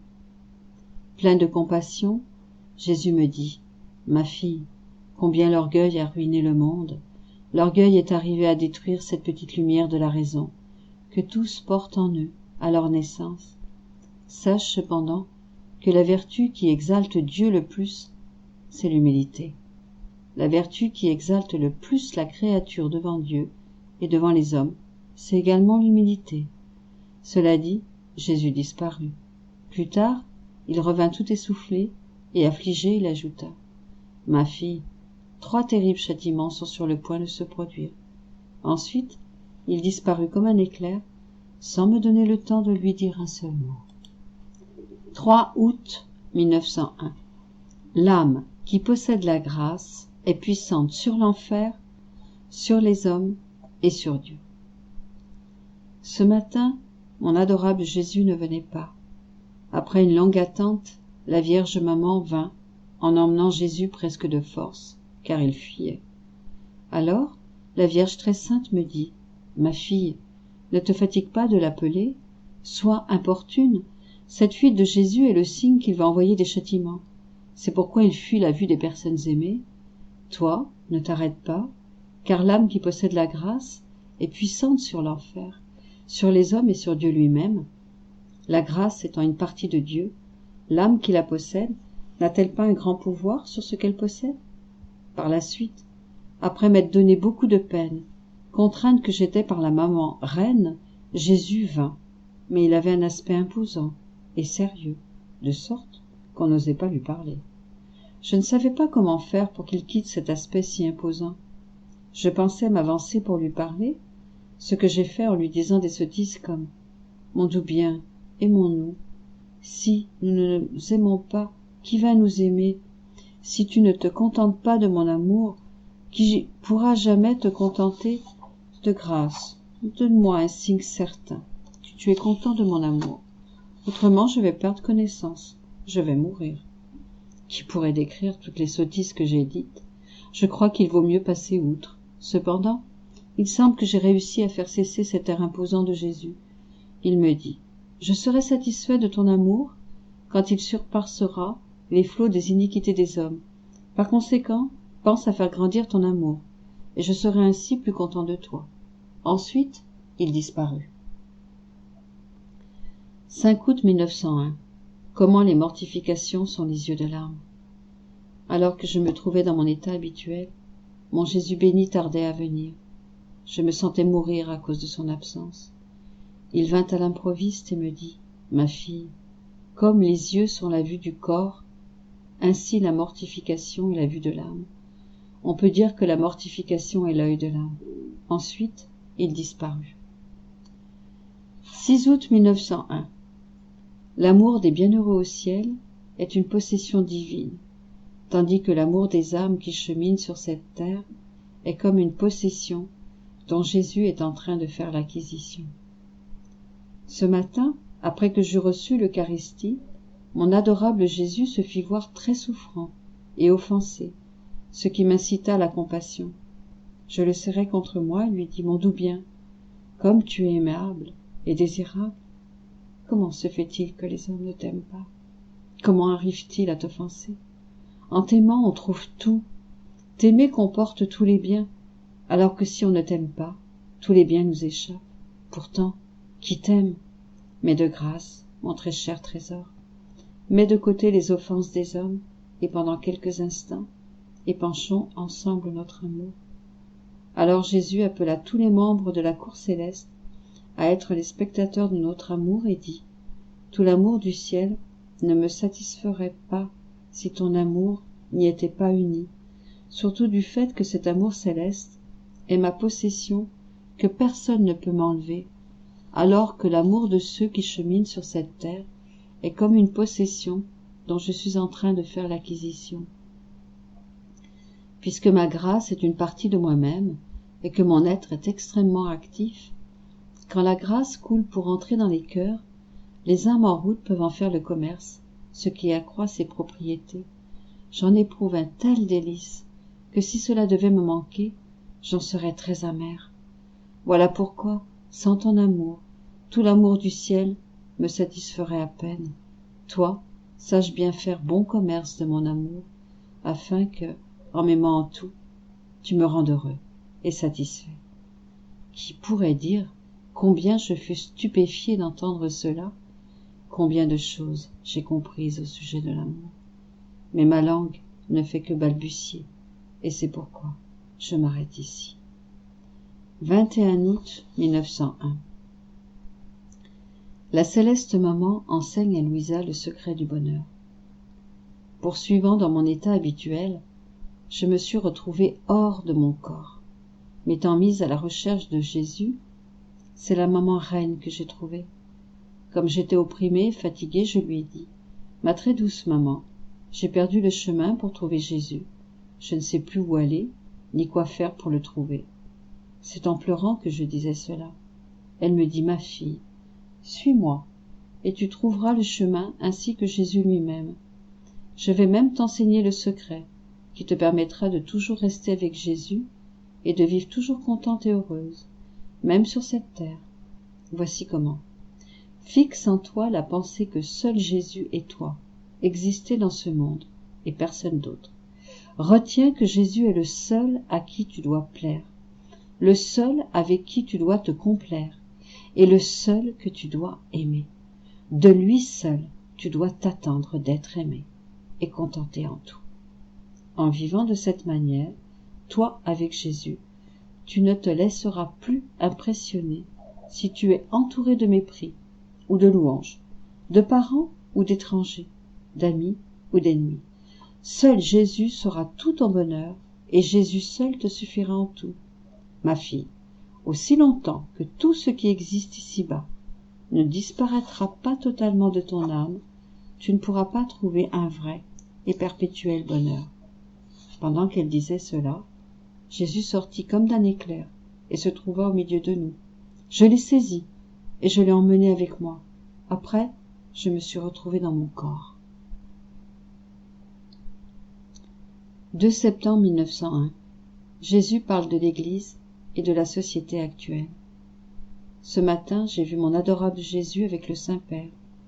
Il me semble que Jésus lui disait « Toutes tes souffrances jusqu'à présent ne sont rien d'autre que tous ceux à travers quoi j'ai passé, à partir du début de ma passion jusqu'à ce que je sois condamné à mort.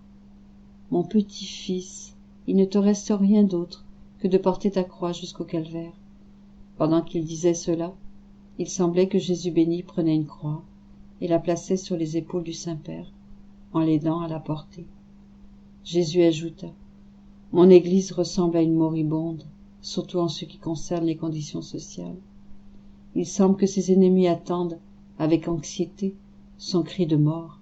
Mais courage, mon petit-fils, après que tu seras arrivé sur la montagne, lorsque se fera l'élévation de la croix, tous se réveilleront, et l'Église se dépouillera de son aspect de moribonde et retrouvera sa pleine vigueur. Seule la croix est le moyen pour cela, comme seule la croix a été l'unique moyen pour combler le vide que le péché avait fait, et pour combler la distance infinie qui existait entre Dieu et l'homme. En ces temps-ci, seule la croix permettra à mon Église courageuse et resplendissante de relever le front pour confondre et mettre en fuite ses ennemis. Cela dit, Jésus disparut. Peu après, mon bien-aimé Jésus revint. Tout affligé, il dit, « Ma fille, comme la société actuelle me désole, elle est constituée de mes membres, et je ne peux m'empêcher de les aimer. Il m'arrive comme à quelqu'un qui a un bras, ou une main, infecté et blessé. Est-il ce membre pour autant? L'a-t-il en horreur? Ah, pas du tout. Au contraire, il lui prodigue tous les soins nécessaires. Qui sait tout ce qu'il dépense pour guérir? Ce membre blessé fait souffrir tout son corps, qu'il maintient opprimé et affligé, jusqu'à sa guérison. Telle est ma situation. Je vois mes membres infectés et blessés, et j'en souffre. À cause de cela, je me sens porté à les aimer davantage. Oh, comme mon amour est différent de celui de mes créatures. Je suis contraint de les aimer, parce qu'elles sont miennes, mais elles ne m'aiment pas comme l'un des leurs. Et si elles m'aiment seulement pour leur propre avantage. Après cela, Jésus disparut, et je me suis retrouvé dans mon corps. 4 septembre 1901. Les ardeurs du cœur de Jésus pour la gloire de la majesté divine et le bien des âmes. Mon adorable Jésus continue de venir. Ce matin, dès que je le vis, j'éprouvai l'envie de lui demander s'il m'avait pardonné mes péchés. Je lui dis, « Mon doux amour, combien je désire ardemment que tu me dises de ta propre bouche si tu m'as pardonné tous mes péchés. » Jésus s'approcha de mon oreille et de son regard, il sembla me scruter dans tout mon intérieur. Il me dit, « Tout est pardonné et je te remets tous tes péchés. Il ne te reste que quelques peccadilles commises hâtivement et sans ton consentement. Je te les remets aussi. » Après cela, il me semble que Jésus se soit placé derrière mon dos et, en me touchant les reins, il les fortifia totalement. Qui pourrait décrire ce que j'ai éprouvé à la suite de ce toucher? Je peux seulement dire que j'ai éprouvé un feu rafraîchissant et une pureté accompagnée d'une grande force. Après qu'il m'eut touché les reins, je le priai de faire de même pour mon cœur. Pour me contenter, il le fit. Ensuite, il me sembla que Jésus béni était fatigué, à cause de moi, et je lui dis, « Ma douce vie, tu es fatiguée à cause de moi, n'est-ce pas ?» Jésus répondit, « Oui. Sois au moins reconnaissante pour les grâces que je suis en train de te donner, car la gratitude est la clé permettant d'ouvrir, pour son propre plaisir, les trésors de Dieu. Sache cependant que ce que j'ai fait te servira pour te préserver de la corruption, te fortifier et disposer ton âme et ton corps à la gloire éternelle. » Après cela, il me semble qu'il me transporta hors de mon corps. Il me fit voir une multitude de gens, le bien qu'ils auraient pu faire mais n'ont pas fait, et par conséquent, la gloire que Dieu aurait dû recevoir m'en a pas reçue. Tout affligé, Jésus dit, « Ma bien-aimée, mon cœur brûle pour ma gloire et pour le bien des âmes.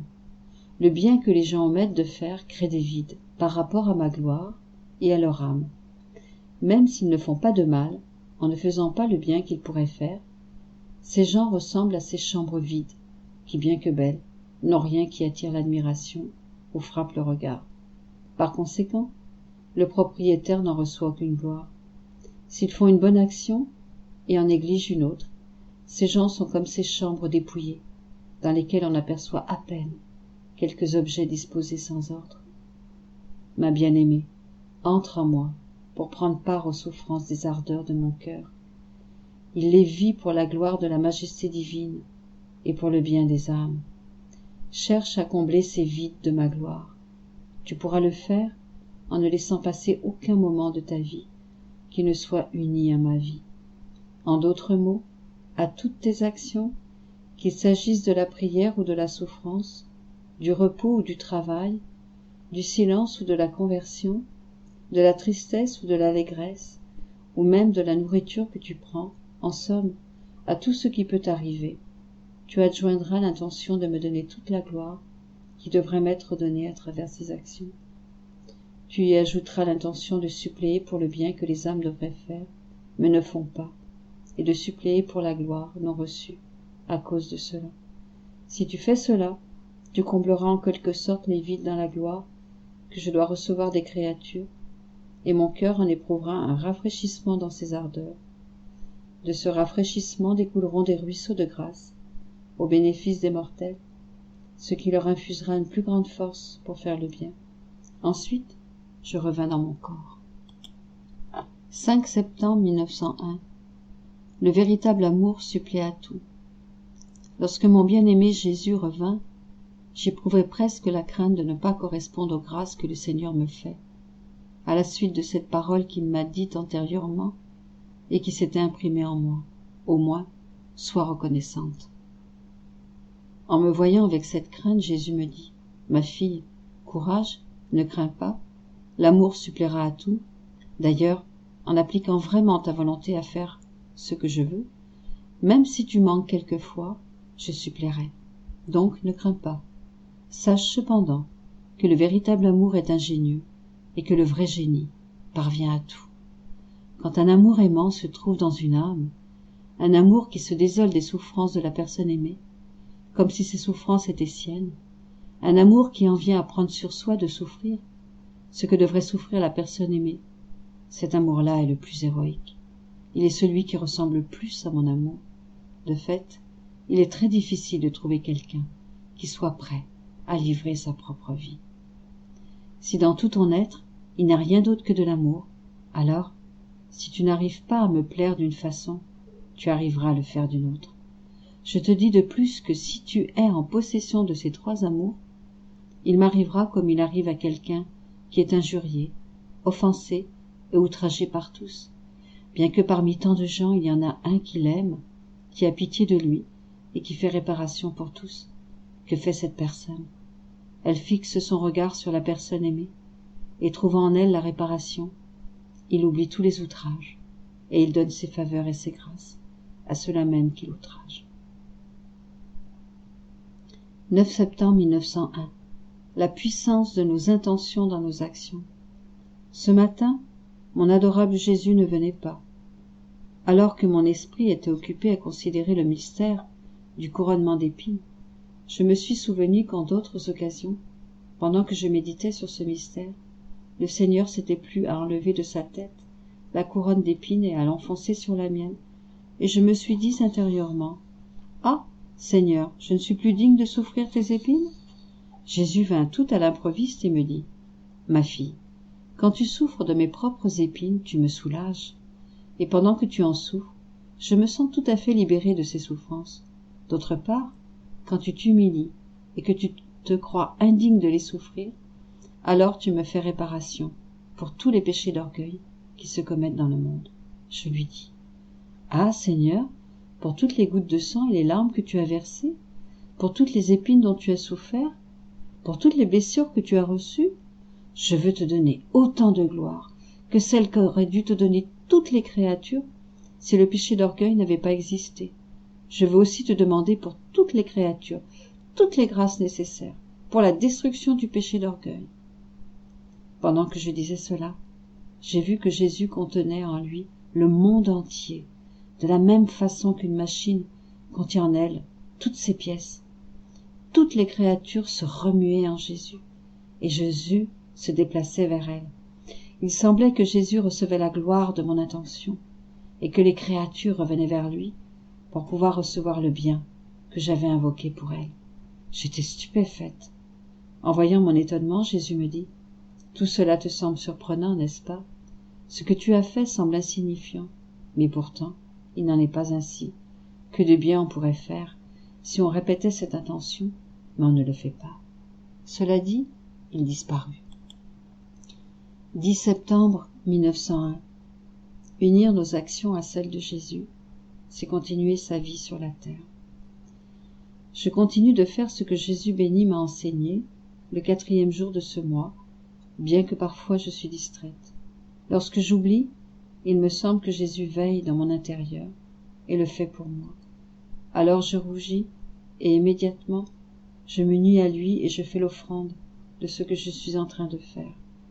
Qu'il ne s'agisse que d'un simple regard ou d'une parole, je le fais en disant: « Seigneur, toute la gloire que les créatures devraient te donner avec leur bouche et ne te donnent pas, je veux te la donner avec ma bouche, en unissant ma bouche à la tienne, et j'implore pour les créatures la grâce de faire un bon et saint usage de leur bouche. » Pendant que je faisais cela pour tout, Jésus vint et me dit: « Voici la continuation de ma vie qui était pour la gloire du Père et le bien des âmes. Si tu persévères dans cela, tu formeras ma vie et je formerai la tienne. Tu seras ma respiration et je serai la tienne. » Après, Jésus se plaça sur mon cœur pour se reposer, et moi sur le sien. Il me sembla que Jésus tirait son souffle de moi et que je tirais mon souffle de lui. Quelle félicité, quelle joie, quelle vie céleste j'expérimentais. Que grâce soit toujours rendue au Seigneur, que le Seigneur soit toujours béni, lui qui use de tant de miséricorde envers la pécheresse que je suis. 14 septembre 1901. L'amour de Dieu doit être le principe et la fin de nos actions. Après avoir vécu plusieurs jours dans l'absence de Jésus, aujourd'hui, pendant que je m'apprêtais à faire ma méditation, mon esprit a été occupé par autre chose.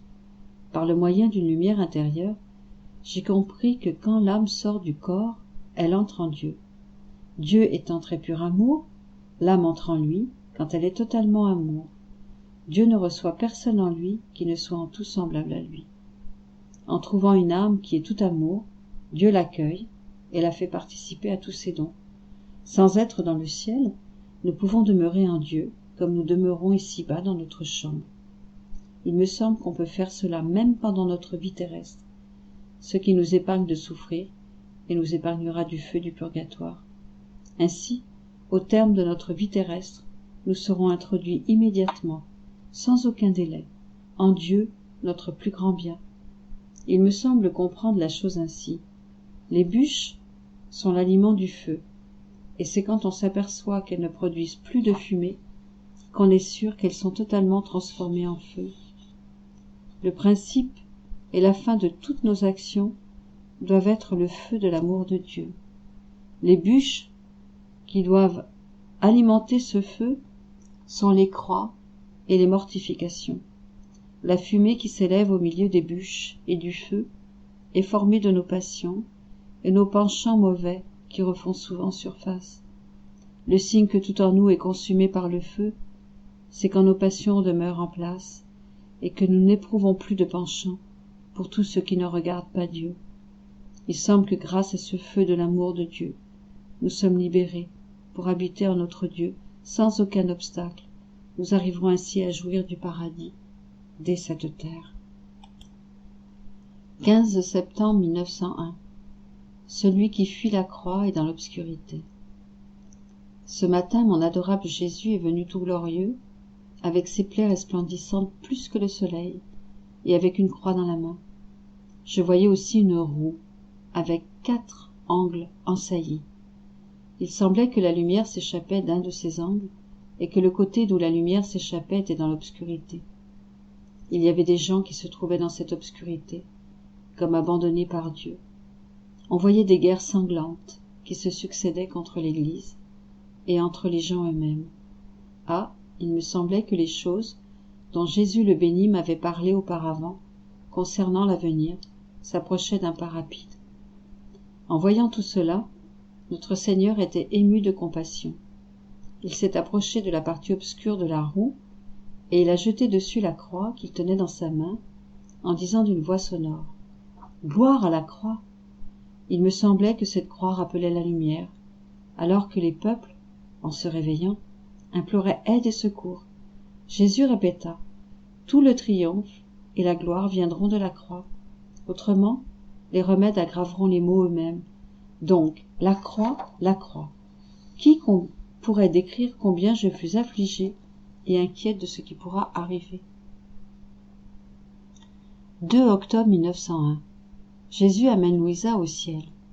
Les anges demandent à Jésus de la montrer au monde entier. Louisa nage en Dieu et essaie de comprendre l'intérieur divin. Ce matin, mon adorable Jésus est venu et m'a transporté hors de mon corps au milieu des gens. Qui peut décrire les maux, les horreurs qu'on voyait? Tout affligé, Jésus me dit « Ma fille, quelle puanteur transmet la terre, elle qui ne devrait faire qu'un avec le ciel. Comme dans le ciel, on ne fait rien d'autre que de m'aimer, me louer et me rendre grâce.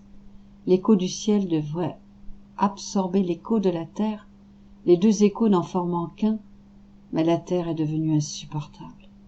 Toi, unis-toi avec le ciel, et au nom de tous, donne-moi satisfaction. » En un instant, je me suis retrouvée au milieu des anges et des saints. Je ne peux expliquer comment, j'ai perçu ce qu'ils chantaient et disaient. Tout comme eux, je fis ma part, au nom de toute la terre. Après cela, tout heureux, et en se tournant vers tous, mon doux Jésus dit « Voici venant de la terre une note angélique. Comme je me sens satisfait. » Pendant qu'il disait cela, comme pour me récompenser, Jésus me prit dans ses bras. Il m'embrassait sans arrêt, en me montrant à toute la cour céleste comme l'objet de ses plus chères complaisances. En voyant cela, les anges dirent « Seigneur, te prions de montrer au monde entier ce que tu as opéré dans cette âme par un signe prodigieux de ta toute-puissance. Pour ta gloire et pour le bien des âmes, ne tiens plus cachés les trésors que tu as déversés en elles. Ainsi, en voyant et en touchant du doigt l'œuvre de ta toute-puissance opérée dans un des leurs, ce témoignage sera source de repentir pour les mauvais et un plus grand stimulant pour ceux qui veulent être bons. » En entendant cela, je me suis sentie saisie par une certaine crainte, et en m'annihilant totalement, au point que je me voyais comme un petit poisson, je me suis jetée dans le cœur de Jésus en disant « Seigneur, je ne veux rien d'autre que toi, et d'être cachée en toi. Cela, je te l'ai toujours demandé, et je te prie de le confirmer. » Cela dit, je me suis enfermée dans l'intérieur de Jésus, comme si je nageais dans les très vastes océans de l'intérieur de Dieu. Jésus dit à tous, « Ne l'avez-vous pas entendu? Elle ne veut rien d'autre que moi, et d'être cachée en moi. Cela est son plus grand bonheur. Moi, en voyant une intention aussi pure, je me sens davantage attiré vers elle, et en voyant son dégoût de se montrer au monde, comme un signe prodigieux opéré par moi, pour ne pas la contrister, je ne vous concède pas ce que vous me demandez. » Il me semblait que les anges insistaient, mais je n'ai plus prêté attention à personne. Je ne faisais rien d'autre que de nager en Dieu, pour essayer de comprendre l'intérieur divin. Ce faisant, il me sembla être comme un petit enfant, tentant d'étreindre dans sa petite main un objet de grandeur démesurée. Pendant qu'il cherche à le saisir, l'objet lui échappe.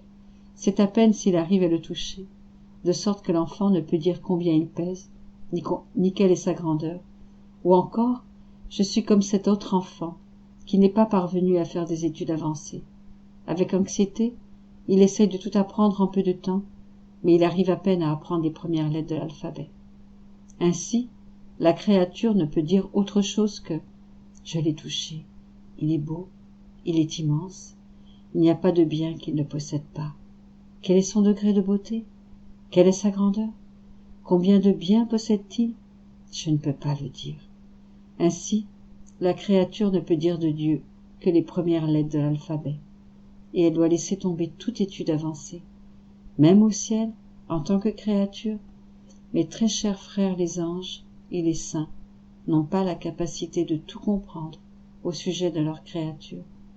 Ils sont comme autant de récipients remplis de Dieu, mais lorsqu'on veut les remplir davantage, ces récipients débordent.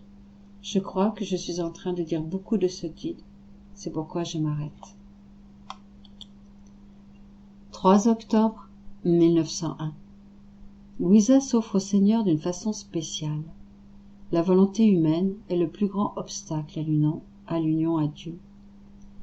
Ayant reçu l'Eucharistie, je me demandais comment je pourrais faire une offrande plus spéciale à Jésus, comment lui témoigner mon amour et comment lui plaire davantage.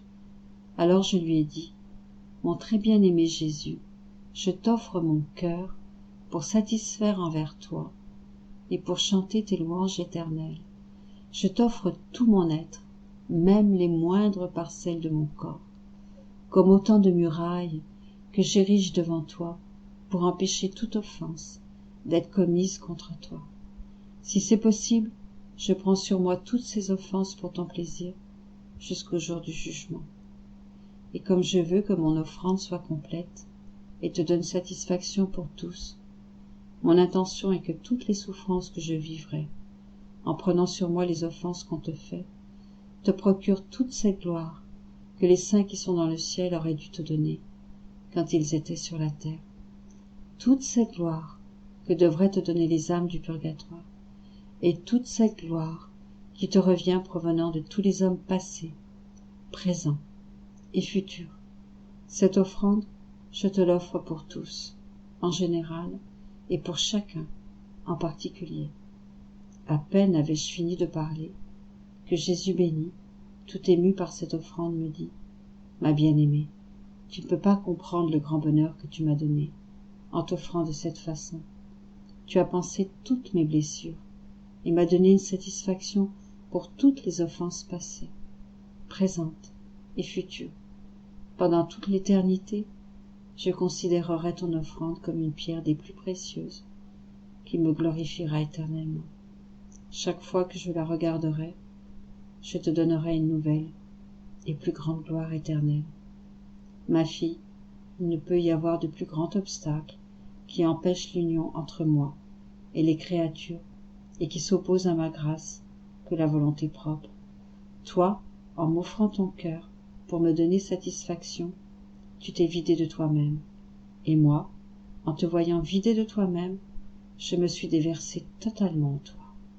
De ton cœur m'est parvenue une louange, apportant les mêmes notes de louange que de mon cœur je donne continuellement à mon Père, pour satisfaire à la gloire que les hommes ne lui donnent pas. » Pendant qu'il disait cela, je voyais qu'en vertu de mon offrande, beaucoup de petits ruisseaux sortaient de toutes les parties de mon être et se déversaient sur Jésus béni. Ces ruisseaux, Devenant plus impétueux et plus abondant, Jésus les déversait ensuite sur toute la cour céleste, sur le purgatoire et sur le monde entier. Ô bonté de mon Jésus, accepter une si misérable offrande et la récompenser avec autant de grâce. Ô merveille des saintes et pieuses intentions, si nous nous en servions dans toutes nos œuvres, même banales, quel sublime commerce ne ferions-nous pas? Que de biens éternels n'acquérions-nous pas? Combien de gloire additionnelle ne donnerions-nous pas au Seigneur? 8 octobre 1901.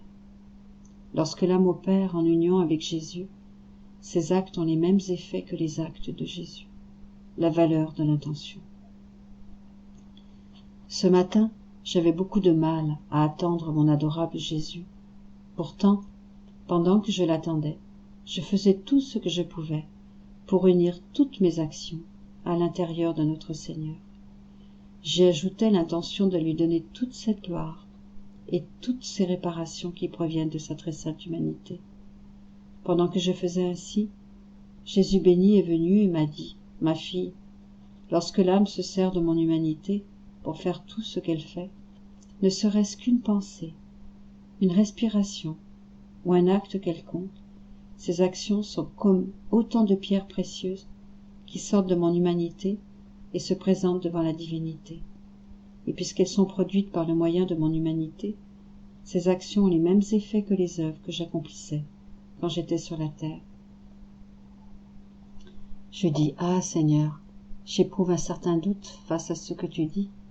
Comment se peut-il que par une simple intention dans mes actions, même dans les plus petites choses, ces actions produisent de si grands effets? Lorsqu'on examine bien la chose, ces actions sont vraiment des choses de rien, vides. Pourtant, il semble que la seule intention d'unir une action à la tienne, uniquement dans le but de te plaire, remplit cette action, laquelle tu élèves d'une manière suprême, en la faisant paraître comme une chose très grande. Jésus reprit, « Ah, ma fille, l'action de la créature est vide, même si c'est une grande action. C'est l'union à la mienne, dans le simple but de me plaire, qui la remplit. Et puisqu'une action faite par moi, ne serait-ce qu'une respiration, dépasse d'une façon infinie toutes les actions des créatures mises ensemble, voilà la raison qui rend cette action si grande. D'ailleurs, ne sais-tu pas que celui qui se sert de mon humanité pour opérer ses actions se nourrit des fruits de ma propre humanité et s'alimente de ma propre nourriture? Ne sais-tu pas également que c'est la bonne intention qui fait de l'homme un saint et la mauvaise intention qui fait de lui un méchant? Les hommes font souvent les mêmes actions, et par ces actions, l'un se sanctifie et l'autre se pervertit. Pendant qu'il disait cela, je voyais à l'intérieur de notre Seigneur un arbre verdoyant, plein de beaux fruits, et ces âmes qui opéraient pour plaire uniquement à Dieu, par le moyen de son humanité, je les voyais sur cet arbre, à l'intérieur de Jésus. L'humanité de Jésus leur servait de demeure, cependant, comme leur nombre était petit. 11 octobre 1901. Le silence de Jésus, l'aliment le plus nécessaire est la paix. J'ai passé plusieurs jours dans l'absence et le silence de Jésus. Ce matin, lorsqu'il est venu, Jésus continua de demeurer en silence. Malgré que j'ai gardé Jésus presque toujours avec moi, malgré tous mes efforts, je n'ai pas réussi à lui faire dire un seul mot. Il me semblait qu'il retenait quelque chose dans son intérieur, qui l'attristait tellement, qu'il en était taciturne, et il ne voulait pas que je sache ce qui se passait. Pendant que Jésus était avec moi, il me sembla voir la maman reine. Lorsqu'elle vit Jésus avec moi, elle me dit, « Est-ce que tu le retiens? C'est un moindre mal qu'il soit avec toi, car s'il doit épancher sa juste fureur, puisqu'il est avec toi, tu sauras le retenir. Ma fille, prie-le de retenir les fléaux. Les malveillants sont tous prêts à agir, mais ils se voient liés par une puissance suprême qui les empêche de passer à l'action. Et si la justice divine permettait qu'ils passent à l'action, en ne le faisant pas quand cela leur plaît, il en sortira le bien suivant. Ils reconnaîtront l'autorité divine sur eux, et ils diront, « Nous l'avons fait, parce que le pouvoir nous en a été donné d'en haut. » Ma fille, quelle guerre se couve dans le monde moral. Elle est horrible à voir. Pourtant, la première chose qu'on devrait rechercher dans la société, dans les familles et dans chaque âme devrait être la paix. Sans la paix, tout devient insalubre, fût-ce les vertus elles-mêmes. La charité et le repentir, sans la paix, n'apportent ni la santé, ni la véritable sainteté. Pourtant, si nécessaire et si salubre, la paix s'est éloignée du monde d'aujourd'hui. On ne veut rien d'autre que des troubles et des guerres. Prie, ma fille, prie. 14 octobre 1901. Comme en un éclair, Jésus se manifeste à Louisa. Il lui fait comprendre quelque chose de ses attributs divins. Jésus béni est venu à la hâte comme un éclair. Dans cet éclair, il fit ressortir de son intérieur une caractéristique particulière de l'un de ses attributs. Combien de choses il me fit comprendre à travers cet éclair. Cependant, maintenant que cet éclair s'est retiré, mon esprit demeure dans l'obscurité et ne sait pas trouver les mots pour décrire ce qu'il a compris à travers cet éclair de lumière. Bien plus, puisque ce sont des choses qui touchent la divinité, le langage humain a du mal à les décrire. Plus l'âme s'efforce de le faire, plus elle en reste muette. Dans ces choses, elle est toujours comme un petit enfant nouveau-né. Mais l'obéissance veut que je m'efforce de décrire le peu dont je suis capable, et par conséquent, je m'exécute. Il me sembla que Dieu contient en lui tous les biens, de sorte que, en trouvant ces biens, il n'est pas nécessaire d'aller ailleurs pour percevoir l'immensité de Dieu. Dieu seul suffit pour retrouver tout ce qui lui appartient. En un éclair, il me montra une caractéristique spéciale de sa beauté. Qui peut raconter combien elle est beau? Je peux seulement dire que toutes les beautés angéliques et humaines, la beauté des fruits et des fleurs, l'azur splendide et le ciel étoilé, qui semblent nous enchanter et nous parler d'une beauté suprême, ne sont qu'une ombre, qu'un souffle, en comparaison de la beauté de Dieu. En d'autres mots, ces mots ne sont que des petites gouttes de rosée en comparaison des immenses eaux de la mer. Je continue, car mon esprit commence à se disperser. Dans un autre éclair, Jésus me montra une caractéristique spéciale de son attribut de charité. Dieu étant 3 fois saint, comment puis-je, moi, si misérable, ouvrir la bouche pour parler de cet attribut qui est la source d'où dérivent tous ces autres attributs? Je dirai seulement ce que j'ai compris en regard de la nature humaine.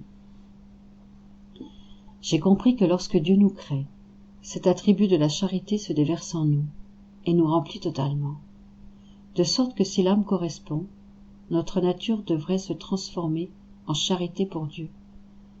Mais si l'âme avance en se diffusant dans l'amour des créatures, des plaisirs, des intérêts personnels, ou de quelque autre chose que ce soit, alors ce souffle divin commence à quitter l'âme, et si l'âme en vient à se disperser dans tout, elle devient vide de la charité divine.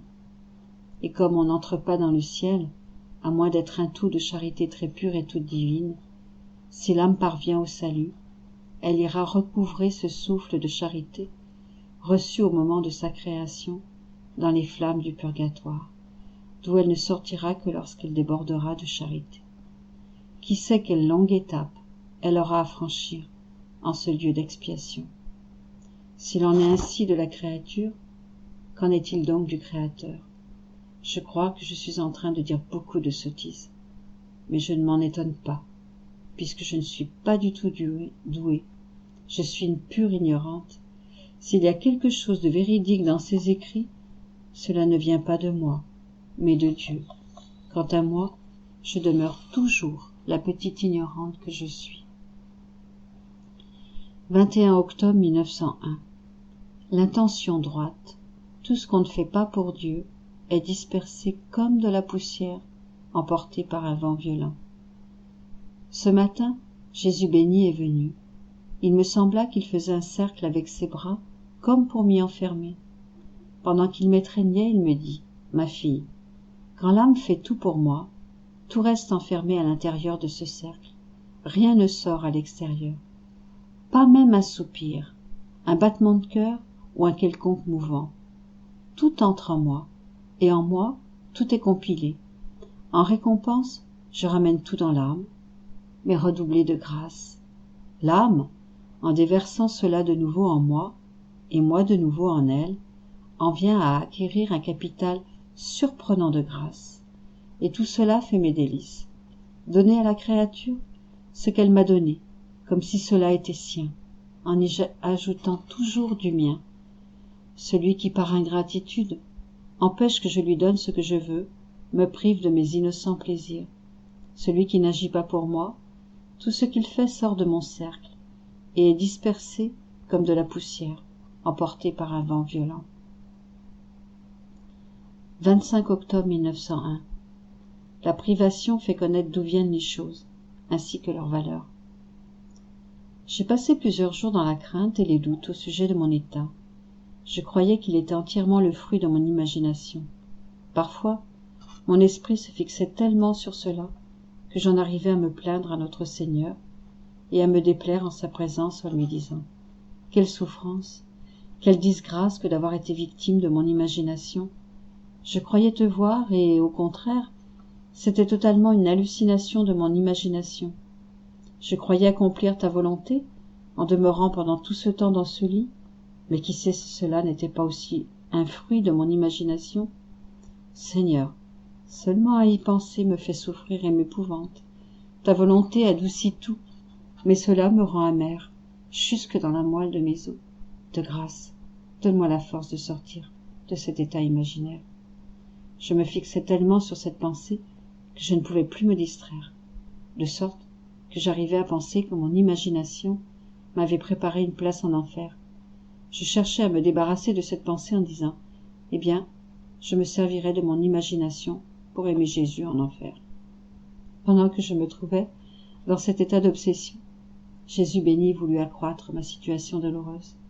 En remuant à l'intérieur de moi, il me dit « Ne prête pas attention à cela. Autrement, je vais te laisser. Je te ferai voir si c'est moi qui viens ou si c'est ton imagination qui a raison. » À ce moment-là, je ne me suis pas préoccupé des paroles de Jésus et je me suis dit « Ah oui, il n'aura pas le courage de le faire. Il est si bon. Pourtant, il l'a vraiment fait. Il est inutile de dire ce que j'ai vécu, en passant plusieurs jours privés de Jésus. Ce serait trop long. Le souvenir seulement me gèle le sang dans les veines. C'est pourquoi je continue. » Ayant dit tout cela à mon confesseur, ce dernier se fit mon médiateur. Il se mit à prier avec moi pour que Jésus ait la bienveillance de revenir. Je me suis senti perdre connaissance et Jésus se fit voir de très loin, presque hargneux, car il ne voulait pas venir. Moi, je n'osais rien demander, mais mon confesseur insistait en ajoutant l'intention que Jésus me fasse participer à la crucifixion. Alors, pour contenter mon confesseur, Jésus s'approcha et me fit participer aux douleurs de la croix. Ensuite, comme s'il avait fait la paix avec moi, il me dit « Il était nécessaire que je te prive de ma présence. Autrement, tu n'aurais pas été convaincu que c'est moi qui est à l'œuvre en toi, contrairement à ce que te suggère ton imagination. La privation est utile pour faire connaître d'où proviennent les choses, la valeur de l'objet perdu, et pour en avoir une plus grande estime par la suite. »